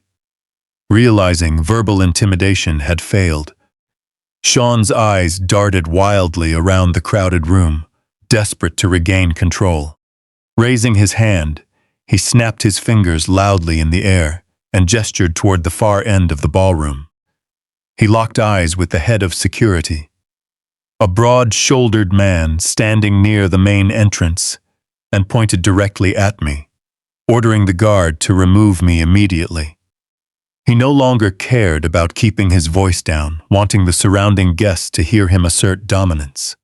He loudly announced that I was a mentally unstable trespasser who had been harassing his family for months, instructing the security team to drag me out into the street, throw me onto the sidewalk, and call the police. He declared he was pressing full criminal charges for trespassing and harassment, wanting to turn my physical removal into a public spectacle for the board to see. Howard and Cynthia smirked, crossing their arms in unified satisfaction, eager to watch me humiliated and forcibly dragged out of the luxury hotel.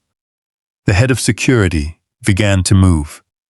A seasoned professional whom I had personally approved for hire over a decade ago to protect the Apex Innovations headquarters.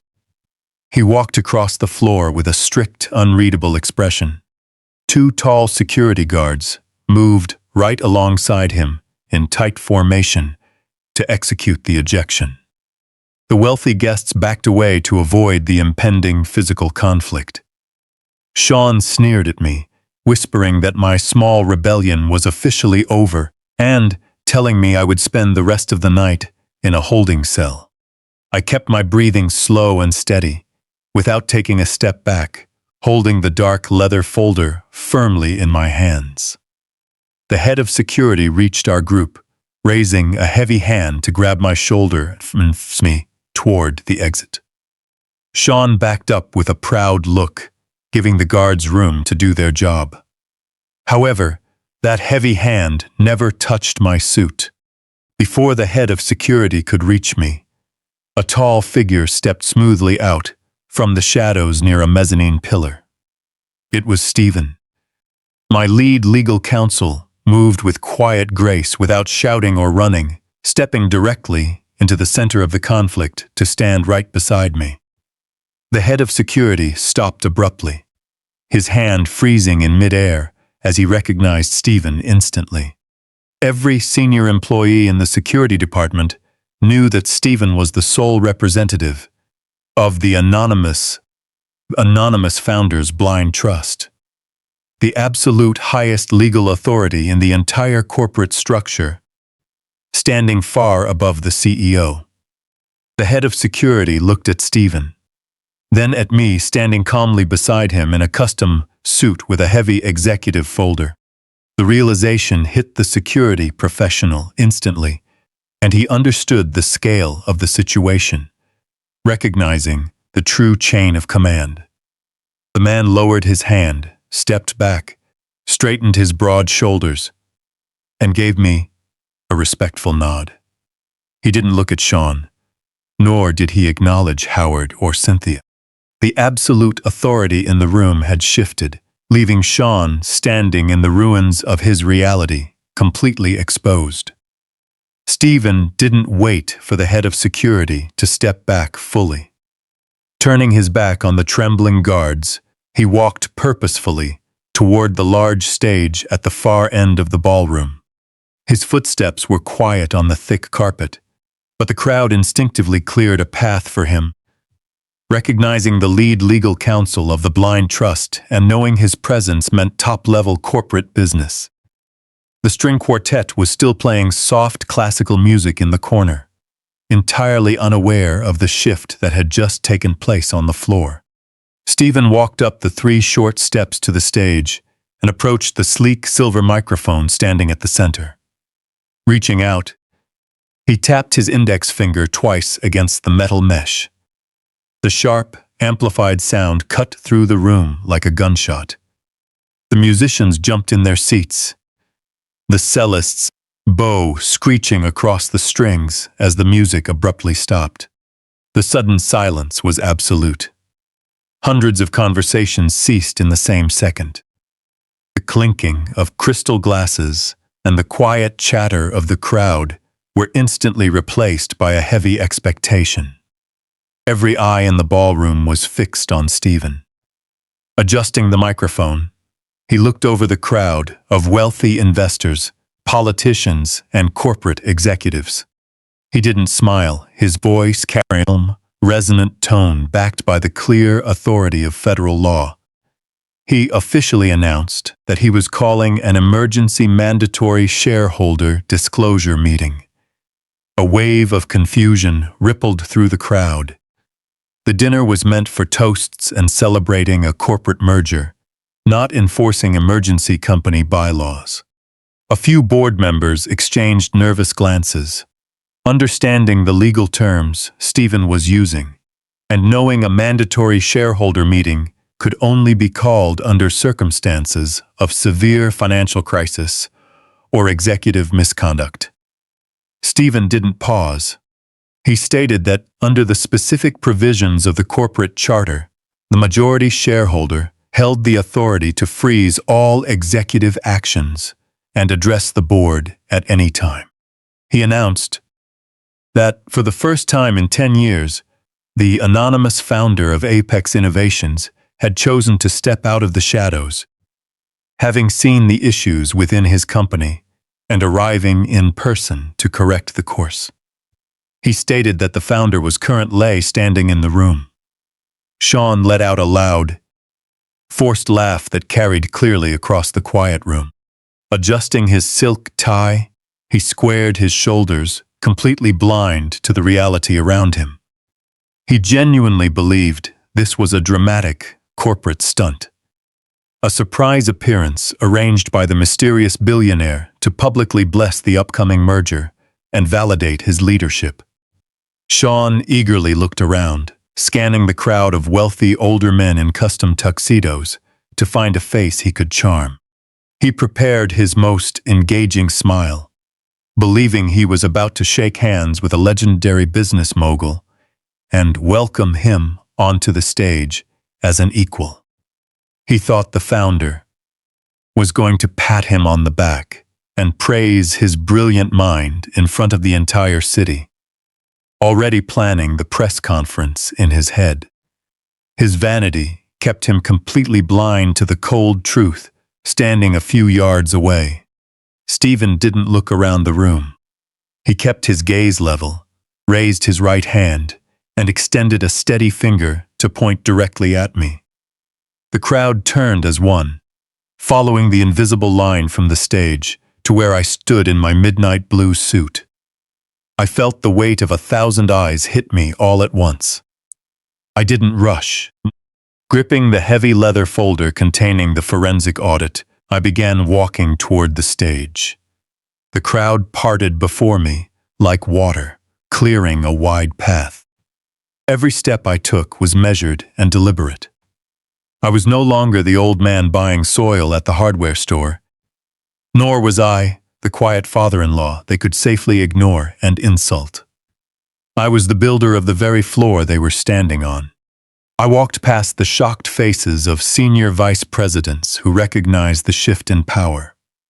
I walked past the silent federal agents waiting near the exits, knowing they were merely waiting for my signal to execute the arrest warrants. Reaching the wooden steps to the platform, I began my ascent, the solid sound of my polished shoes echoing in the quiet room. I stepped onto the stage and took my place beside Stephen. I looked down at the crowd. Sean was standing less than 10 feet away, in the front row, the arrogant smile completely gone from his face. The healthy color in his skin had evaporated, leaving him an ashen gray. His mouth opened slightly, but no sound came out. He stared up at me with wide eyes filled with pure, undisguised terror. His mind was violently rejecting the image before him. The man holding absolute power over his entire existence was the exact same man he had just mocked, stolen from, and tried to throw into the street. In that painful second, he realized his career, his wealth, and his freedom were entirely in my hands. Looking at the heavy leather folder I carried, he understood that his actions had been completely exposed. A few feet from Sean, Howard and Cynthia were frozen in absolute shock. Cynthia stood rigid, her hand still clutching her stolen diamond necklace, her knuckles white. She stared at my custom suit and the authority I projected on stage. Hell? Usio. As the terrible realization that she had spent 30 minutes publicly insulting the billionaire founder of the company washed over her. Howard looked as if he were about to be sick, swaying slightly in his Italian loafers. The smug, predatory sneer he had worn all evening was replaced by the terrified look of a trapped animal. They had spent years building a fake dynasty on the back of my quiet labor, believing I was weak simply because I was kind, mistaking my preference for a quiet life as a lack of intelligence or capability. Now, the absolute foundation of their stolen empire was dissolving beneath their feet. The millions they had siphoned, the luxury cars they drove, and the exotic vacations they bragged about were all about to be listed as federal evidence. The silence in the ballroom stretched out, heavy with the tension of impending downfall. I stood at the center of the stage, looking out over the empire I had built from nothing. Stepping up to the microphone, I opened the heavy leather folder, ready to dismantle their world completely. I stood before the podium, looking down at the shocked faces before me. The silence in the ballroom was absolute, so quiet I could hear the faint hum of the overhead stage lights. I didn't raise my voice. True power doesn't require volume, only absolute conviction. Leaning into the microphone, my voice carried across the room with precise clarity. I welcomed the board, the shareholders, and the guests to the emergency disclosure meeting. I told them that for the past decade, I had entrusted the daily operations of Apex Innovations to a new generation of leadership, believing in their vision and integrity. However, unverified trust is foolish, and my recent review had uncovered a severe breach of faith. I raised my right hand, giving a brief nod to the AV technicians in the glass booth at the back of the room. Stephen had secured their complete cooperation hours earlier. The massive high-definition screens behind me, which had been displaying the sleek logo of the new corporate merger, went dark. A moment later, they lit up with something far more revealing. Enlarged images of offshore bank statements, company ledgers, and shell company registrations flooded the screens, the bright white light illuminating the stunned faces of the crowd. I began to speak, methodically, walking the board through every step of the fraud. I detailed the fake vendors Sean had created to siphon cash from our hardware division, showed the audience how he had manipulated quarterly earnings reports to cover the financial drain, and pointed out specific wire transfer logs, highlighting the exact dates and amounts moved to untraceable accounts. The audience stared at the screens in shock. These were bankers, politicians, and experienced investors who knew exactly what they were looking at.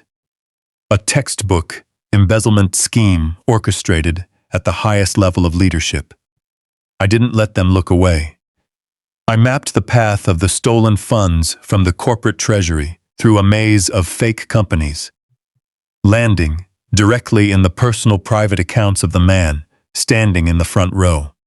I watched senior vice presidents physically step back from Sean, as if his corruption were contagious.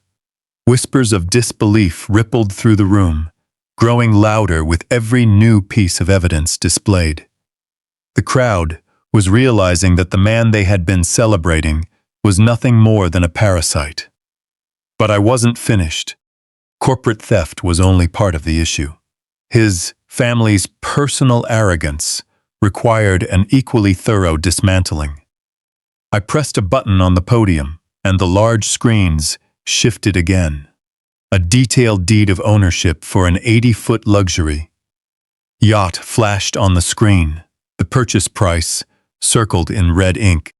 Right beside the deed was a corresponding wire transfer slip from an Apex Innovations Phantom account, matching the amount to the exact cent.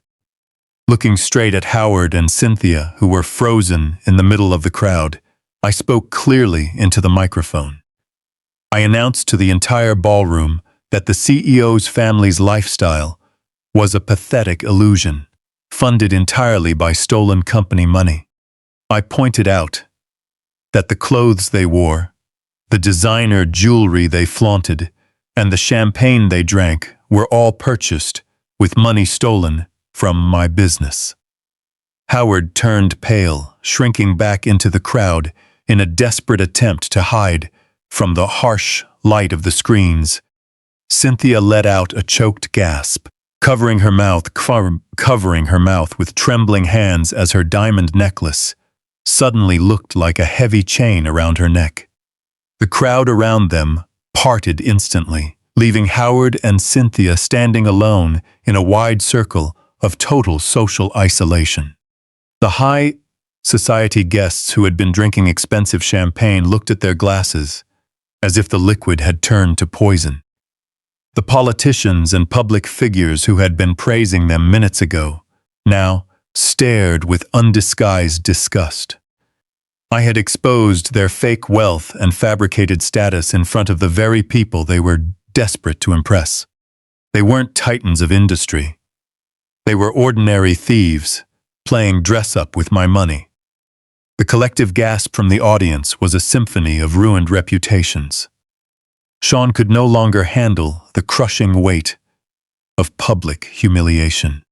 With a desperate shout, he lunged toward the wooden steps of the stage, scrambling up the stairs as his tailored tuxedo pulled awkwardly against his sweat-soaked body. His face was twisted in panic as he reached out with shaking hands, trying to snatch the microphone from me, shouting incoherently that the documents were forged and that this was a massive conspiracy to frame him. He pleaded, with the board, not to believe a word I said, sounding like a terrified child caught in a lie.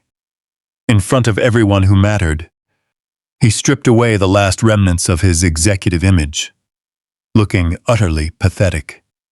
Stephen stepped forward to intercept him, but I raised my hand, stopping my attorney. I didn't need protection from a broken man. Holding my ground, I calmly watched Sean grasp desperately at the air between us. He was crying now, tears of frustration ruining his appearance as he babbled that he could fix everything and return the money. Needing just one last chance to explain the complex financial structures. His frantic excuses echoed through the microphone, broadcasting his desperation to the entire room.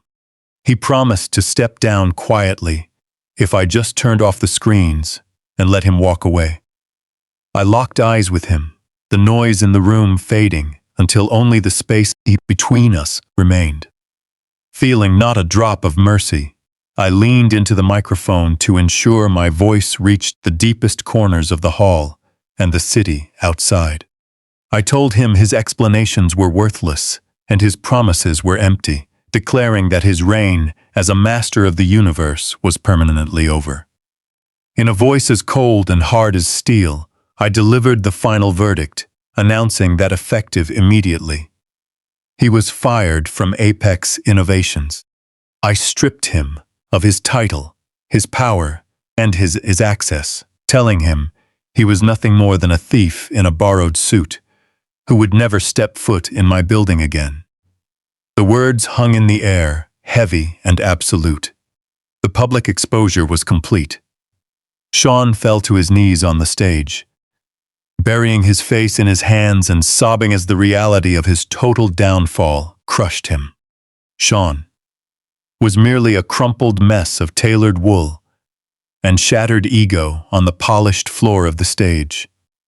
The echo of his termination hung heavily in the dead silence of the ballroom.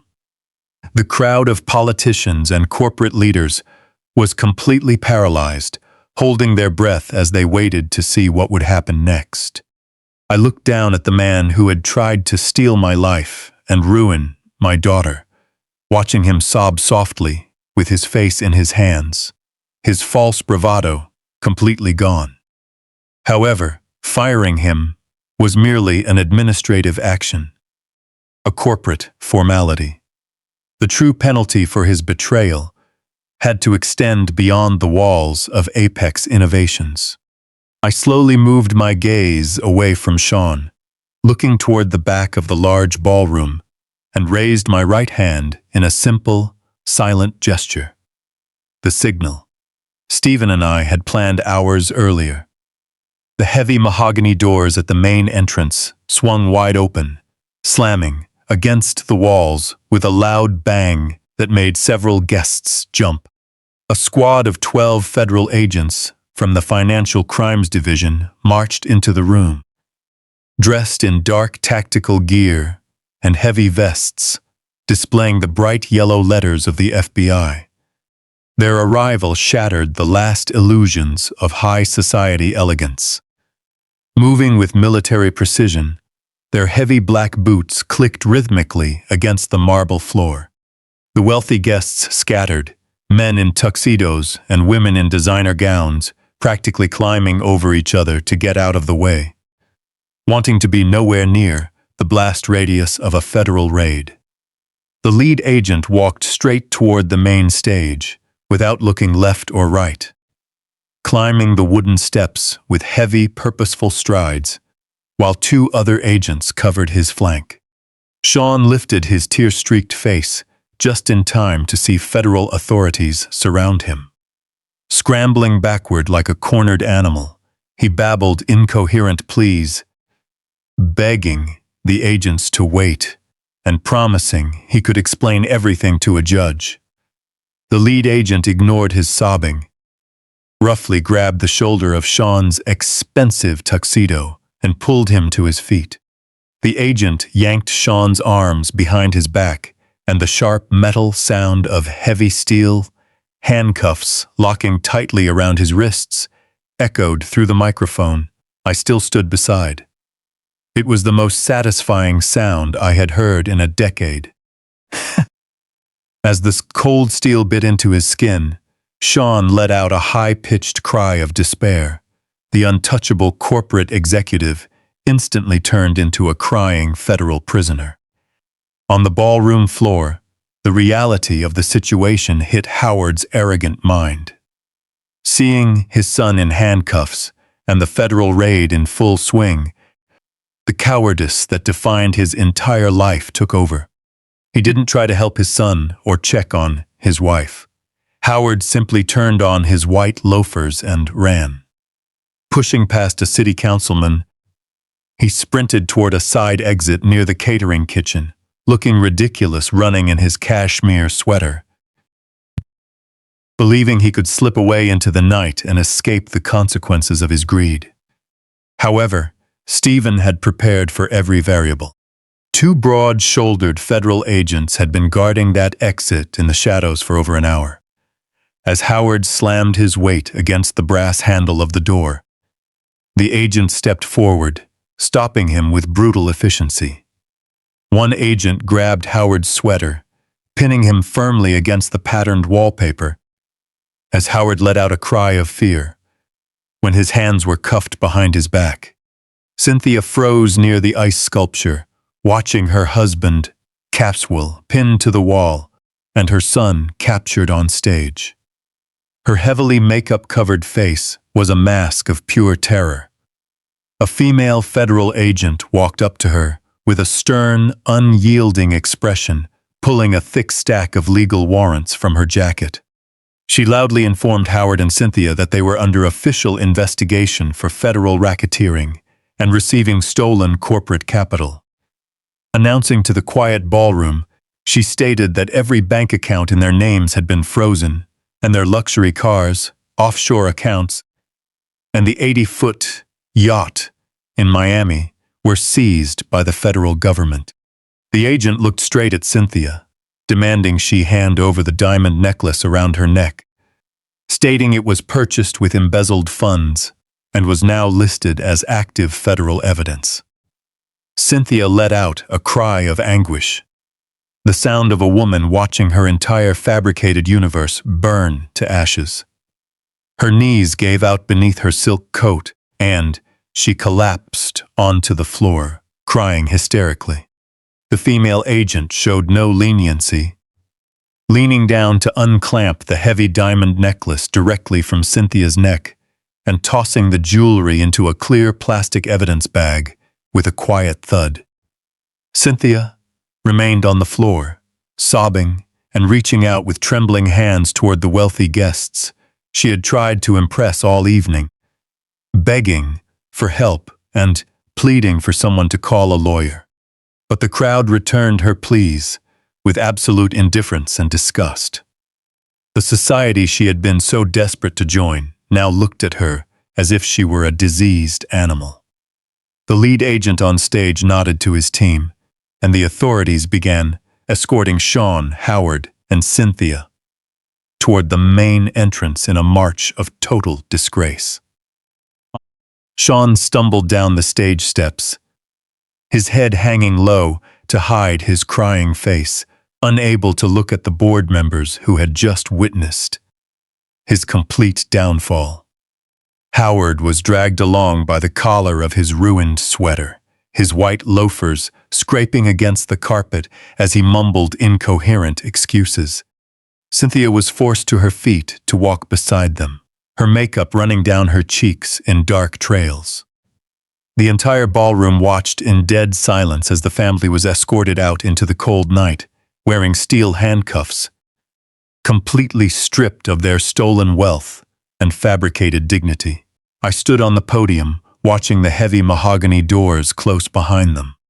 The issue within the company had been completely removed, and the air in the ballroom felt clear again. The federal agents executed their duties with precision, leaving no room for doubt. The long struggle was officially over. Looking over the silent crowd of executives and investors, I saw a mix of awe and genuine fear in their eyes. They finally understood the cost of betraying the company's foundation. Adjusting my midnight blue suit, I prepared to address the board. The founder of Apex Innovations had fully reclaimed his empire, and a new era of absolute integrity was about to begin. The ballroom began to empty, leaving behind a heavy silence. The startled executives and wealthy guests quickly left through the exit, eager to distance themselves from the federal raid. The string quartet packed up their instruments and slipped out into the night, while catering staff moved quietly to clear away half-empty champagne glasses and untouched platters of caviar. The space that had felt like an impenetrable fortress of arrogance an hour ago now looked like an empty theater. As the quiet settled, I stood at the edge of the stage and took a deep breath. The heavy wool of my custom suit felt much lighter on my shoulders. The process was complete, and the federal authorities were dealing with the suspects, but my most important task of the night was still ahead. Turning away from the empty podium, I scanned the marble floor and found her near the large mahogany doors at the very back of the room. In that vast space, Rachel looked small. She wore a simple, dark dress that contrasted sharply with the elaborate gowns the other women had worn all evening. She was clutching the edge of a velvet-covered cocktail table, her knuckles white. Even from a distance, I could see her shoulders trembling. She had been watching the entire scene unfold from the shadows, witnessing the total collapse of her husband's life and the unexpected disclosure of her father's true identity. The foundation of her reality had been reshaped in 30 minutes. Stepping off the stage, my leather shoes clicked softly against the marble as I walked toward my daughter. As I approached, Rachel lifted her head, her eyes wide with shock, confusion, and deep awe. She looked at my tailored suit and the authority I now projected. Her whole life, she had known me as a quiet man who worked with his hands and preferred the scent of cedar sawdust over expensive cologne. She had watched me endure her husband's condescension without ever raising my voice. Now, she was looking at the majority shareholder of a multinational corporation. A man who had dismantled an operation with a single order. Stopping a few feet away, I didn't say anything at first. I simply opened my arms. No juice. Rachel let out a soft gasp and closed the distance between us, burying her face into the dark wool of my jacket. I wrapped my arms around her in a protective embrace, holding her with the same strength I used when she was a little girl waking up from a nightmare. I felt the trembling in her body begin to calm as she leaned into my grip. The cold atmosphere of the hotel ballroom melted away, leaving only the bond between a father and his child. Rachel held tightly to my lapels, her tears soaking the fabric as she pulled back slightly to look into my eyes. She told me she finally understood everything, whispering that the missing pieces had fallen into place. She realized the depth of the deception Sean had built around her, understanding that his sudden romance, hasty proposal, and constant attempts to isolate her were calculated steps in a financial scheme. He had never loved her. He only cared about access to power and the wealth he thought he could steal. Speaking in a shaking voice, her eyes remained clear as the illusion of her marriage was shattered. Placing my hands gently on her shoulders, I knew I owed her an explanation for the quiet role I had maintained for so many years. Speaking in a low, steady voice to ensure every word carried weight, I told her that building a large business brings a specific kind of exposure, attracting individuals who measure human worth entirely by bank accounts and stock options. When her mother passed away, leaving me to raise her alone, I made a solemn vow to protect her from that toxic environment. I explained that I hid my wealth and stepped back from public executive roles because I wanted her to grow up grounded, valuing hard work, honesty, and genuine human connection. Most importantly, I wanted her to be loved for the smart, beautiful person she was, rather than the size of a trust fund, ensuring she navigated the world without the shadow of a large inheritance over her relationships. I told Rachel that true wealth is invisible. It isn't found in diamond necklaces, luxury yachts, or imported champagne, but in character and integrity. I wanted her to build her life on those solid principles. However, in my effort to protect her from the dark side of the corporate world, I had inadvertently created a blind spot. Looking down, I offered my daughter a sincere apology for allowing someone like Sean to enter our lives and manipulate her trust. I told her how deeply sorry I was for the pain he caused her and the tears she had shed in our kitchen just days ago. I had been so focused on maintaining the illusion of a simple life that I let a predator cross our threshold, assuring her it was my greatest failure as a father and a mistake I would never repeat. Using my thumb to wipe a tear from her cheek, I looked into her eyes and made a clear promise, telling her she was completely and permanently free. The legal mechanisms were in motion, and federal authorities had removed the threat.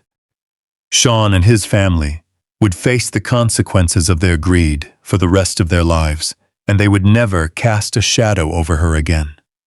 She was safe, and her future was hers to build. Looking at me, the fear and sense of betrayal that had lingered in her eyes vanished. She let out a long breath and began to cry again, but these were no longer tears of sorrow. They were tears of relief and gratitude. The heavy weight of that marriage had been shattered. She rested her head against my chest once more, holding me tightly as we stood together in the quiet ballroom, surrounded by the echoes of a fallen enterprise. The storm had passed, leaving the air clear. Holding my daughter close, I knew we had survived the worst of what had been thrown at us, completely unbroken. Over the next 6 months, the illusion of their world completely dissolved as the federal justice system moved with slow, crushing certainty. Sean didn't go through a long, dramatic trial. After his defense attorneys reviewed the forensic evidence provided by Stephen, they advised him to surrender immediately. Sean accepted a federal plea deal covering wire, fraud, embezzlement, and corporate racketeering. The judge showed no leniency to a man who had manipulated a corporate trust to steal millions, sentencing him to 10 years in a maximum security federal prison. The transition from a penthouse suite to a concrete cell broke him entirely.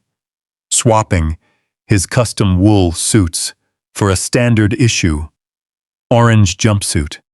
The man who once ordered board members around, with a snap of his fingers, now had to ask permission just to make a phone call. Every aspect of his day was strictly regulated by loud prison alarms and the heavy metallic slam of iron doors. Sleeping on a thin mattress in a tiny cell, surrounded by deafening noise and total isolation. Every waking hour was spent realizing that his unchecked greed was the exact architect of his own cage. Sean's conviction acted as a hammer that shattered the fragile facade Howard and Cynthia had built. Federal authorities didn't stop with sending Sean to prison. They followed the money trail straight to his parents. The 80-foot luxury yacht in Miami was seized by federal marshals and auctioned off to compensate the trust. Their fleet of imported cars was towed away from their driveway in the middle of the night, while their bank accounts were frozen and emptied by the government, leaving the millions they thought were theirs completely gone. Federal racketeering laws allowed the government to confiscate every asset tied to the embezzled funds. Howard and Cynthia watched in helpless terror as federal agents boxed up their expensive artwork, designer clothing, and stolen jewelry. The empire they believed they had built through their son's deception vanished, leaving them exposed to the harsh reality of their own incompetence. Losing their stolen wealth was devastating.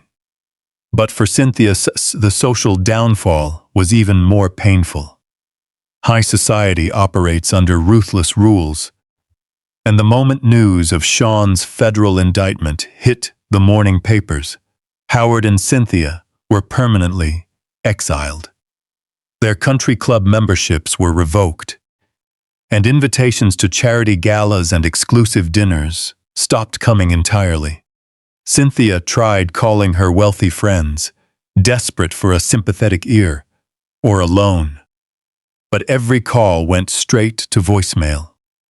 The women who had once shared champagne with her now crossed the street to avoid making eye contact. Howard found himself equally isolated. The business figures and politicians he had once played golf with pretended they had never met him. As the community they spent years trying to infiltrate dropped them completely. They had no genuine friends because they had built their entire social network on lies and stolen money, and without the illusion of wealth, they became invisible. With their assets seized and bank accounts cleared, Howard and Cynthia were evicted from their large suburban home. Having no savings to rely on and no practical skills to generate income, they fell into the very class they had spent their lives mocking. They ended up in a small, unheated one-bedroom apartment on the edge of the city. A run-down building surrounded by cracked asphalt and rusted chain-link fencing. There was no polished marble, no valet, and no private security in the lobby, just a tiny kitchen with peeling linoleum and a refrigerator that hummed loudly. Cynthia could no longer spend her afternoons shopping at high-end boutique. She was forced to clip paper coupons and calculate the cost of generic store items. She had to learn how to take public transportation because they couldn't afford a car, replacing her silk dresses with cheap clothing, just to stay warm in the drafty apartment.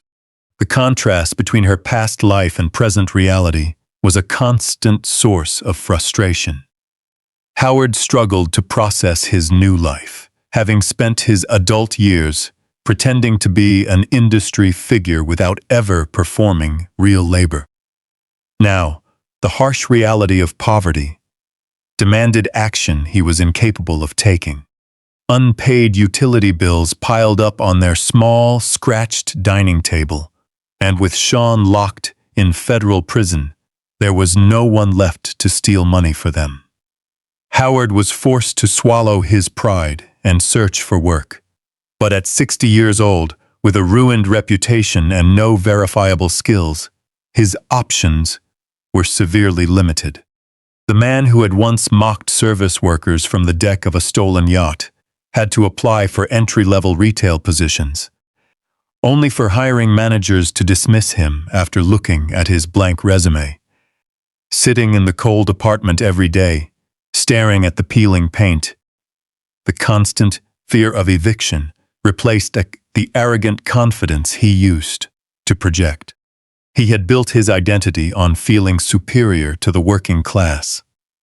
And now he was struggling with the very challenges he had mocked. The physical discomforts of their new life were severe, but the psychological strain was absolute. The narrow walls of the small apartment forced Howard and Cynthia to face each other every minute of the day. My son is 10. There was no large estate to hide in, and no expensive wine to dull the pain. The resentment between them boiled over into bitter, endless arguments, with Howard blaming Cynthia for pushing Sean to steal more money for her taste, and Cynthia screaming at Howard for being a weak man who couldn't support his family without turning to crime. They became bitter enemies, trapped together in a cage of their own making. Their escalating conflicts consumed whatever was left of their relationship, leaving them with nothing but blame and hatred. Their son was gone, their stolen wealth was gone, and their superficial friends were gone. They were completely isolated in the cold outskirts of the city, turning on each other. In that small apartment, they learned a hard lesson. True stability is built on honest labor and genuine integrity, while structures built on lies and stolen money eventually collapse. They had spent years looking down on quiet, honest people, viewing kindness as a weakness to be exploited and believing they could manipulate their way into a lasting dynasty. The destruction they faced was the direct mathematical result of their unchecked greed, with no possibility of redemption or secret bank accounts waiting to save them. The justice delivered was permanent, and the inescapable reality they woke up to every morning was a mirror reflecting the emptiness of their choices, forcing them to pay a painful price for their arrogance. The morning air was crisp and quiet as I sat on the wooden steps of my front porch, holding a chipped ceramic mug in my hands. The wood beneath me was old and weathered, bearing the marks of decades of changing seasons and the scratches of my work boots. I slowly took a sip of the bitter black coffee. Cheap store-bought coffee, brewed strong, just the way I had liked it for the past 40 years. Watching the first pale light of dawn spread across the horizon, the quiet suburban street was painted in soft shades of blue and gray. The neighborhood was just starting to wake up. Across the street, Mrs. Gable was walking her golden retriever in a heavy wool coat, and the newspaper truck turned the corner, its tires rolling softly against the damp asphalt. It was an ordinary morning in an ordinary neighborhood, and anyone looking at me in my faded flannel shirt, sitting on the peeling porch, would never suspect the scale of the wealth I controlled, which was exactly how I wanted it. The screen door behind me creaked softly as Rachel stepped onto the porch wearing an oversized knit sweater, holding her own steaming mug of coffee. Without saying a word, she walked down the steps, sat beside me, and pulled her knees to her chest. Looking at my daughter, the dark circles that had lingered under her eyes for months were completely gone, along with the constant tension that had held her shoulders during her marriage to Sean. She looked well-rested, healthy, and completely at peace. We sat side by side in the cool morning breeze, watching the neighborhood wake up without needing to fill the silence with idle chatter. The quiet between us was no longer heavy with secrets or unspoken fears. It was a comfortable, warm stillness built on absolute truth and restored trust. Rachel rested her head against my shoulder, and I pulled her close. Over the past 6 months, she had moved back into her childhood bedroom, and we spent hours sitting at the old kitchen table, talking through the pain, rebuilding the bond Sean had tried to sever.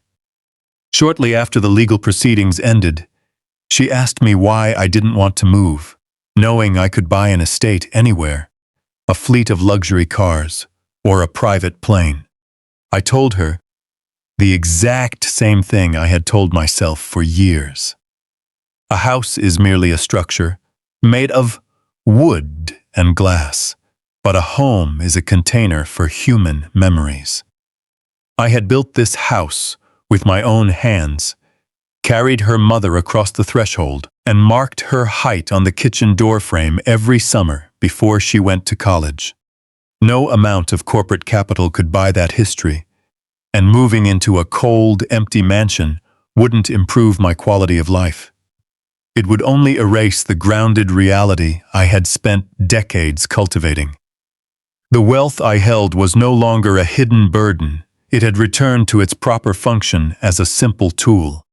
Inside the glass headquarters of Apex Innovations, the corporate environment had completely changed. The toxic culture of greed and ruthless ambition that Sean had cultivated was rooted out. Stephen and I carefully selected a new executive board, composed of honest leaders who valued sustainable growth and ethical business practices. His son sat. The company flourished again, with profits no longer siphoned to offshore shell companies to fund lavish lifestyles, but reinvested in the employees and the future. I didn't need to sit in a corner office to know my enterprise was secure. Stephen handled the daily legal matters of the trust with his usual efficiency, and while I remained the majority shareholder, I operated entirely behind the scenes, guiding the company without needing to stand at the wheel. The capital, sitting in those protected accounts, was no longer a secret I had to guard with my life. It was an invisible shield. I had established a strong legal structure to ensure Rachel would be protected for the rest of her life. Money would never define her or attract predators looking for an easy target. It would simply remain in the background as a quiet fortress against whatever hardships the world might present. She was currently working part-time at a local community center, finding genuine purpose in helping others, and discovering who she was outside the shadow of a controlling husband, far away from high society. She was learning that true value comes from the work you do and the kindness you show, rather than the brand of clothing on your back. The sun finally rose over the horizon, spilling golden light across the suburban lawns, making the dew on the grass glisten. A gentle breeze moved through the leaves of the old oak tree in the front yard as I took the last sip of my coffee, feeling a deep sense of calm in my chest. The painful struggle had become a distant memory, and the storm that had threatened to consume my family was decisively cleared. Those who had tried to manipulate and destroy us were waking up every day to the cold reality of their choices, facing the consequences of their greed. On this wooden porch, there was only safety. Order had been restored, and my family's dignity remained intact. Looking out over the quiet street, then, down at my daughter, leaning peacefully beside me, I realized that the greatest victory wasn't dismantling an adversary or reclaiming a vast corporate empire. It was simply being able to sit here on a quiet morning, watching the sun rise with the person I loved most in the world. I didn't need to wear a custom suit or command a room of executives to prove my worth. The founder of Apex Innovations, sitting in a faded flannel shirt and drinking coffee from a chipped mug, felt completely content. Closing my eyes, I let the morning sunlight warm my face, knowing with absolute certainty that real power never needs to shout. It exists, quietly standing firm in the peace of a life well lived. The lesson beneath this ordeal is that true value can never be measured by financial standing or social prestige. Wealth, when used as a weapon of arrogance, inevitably destroys those who wield it, while real strength lies in quiet integrity, steady patience, and the courage to protect those we love from harm. We must never confuse a polished appearance with a pure heart, nor should we mistake kindness for weakness. In the end, the strongest foundation a family can build is honesty, where care is given freely, without hidden motives or selfish calculations.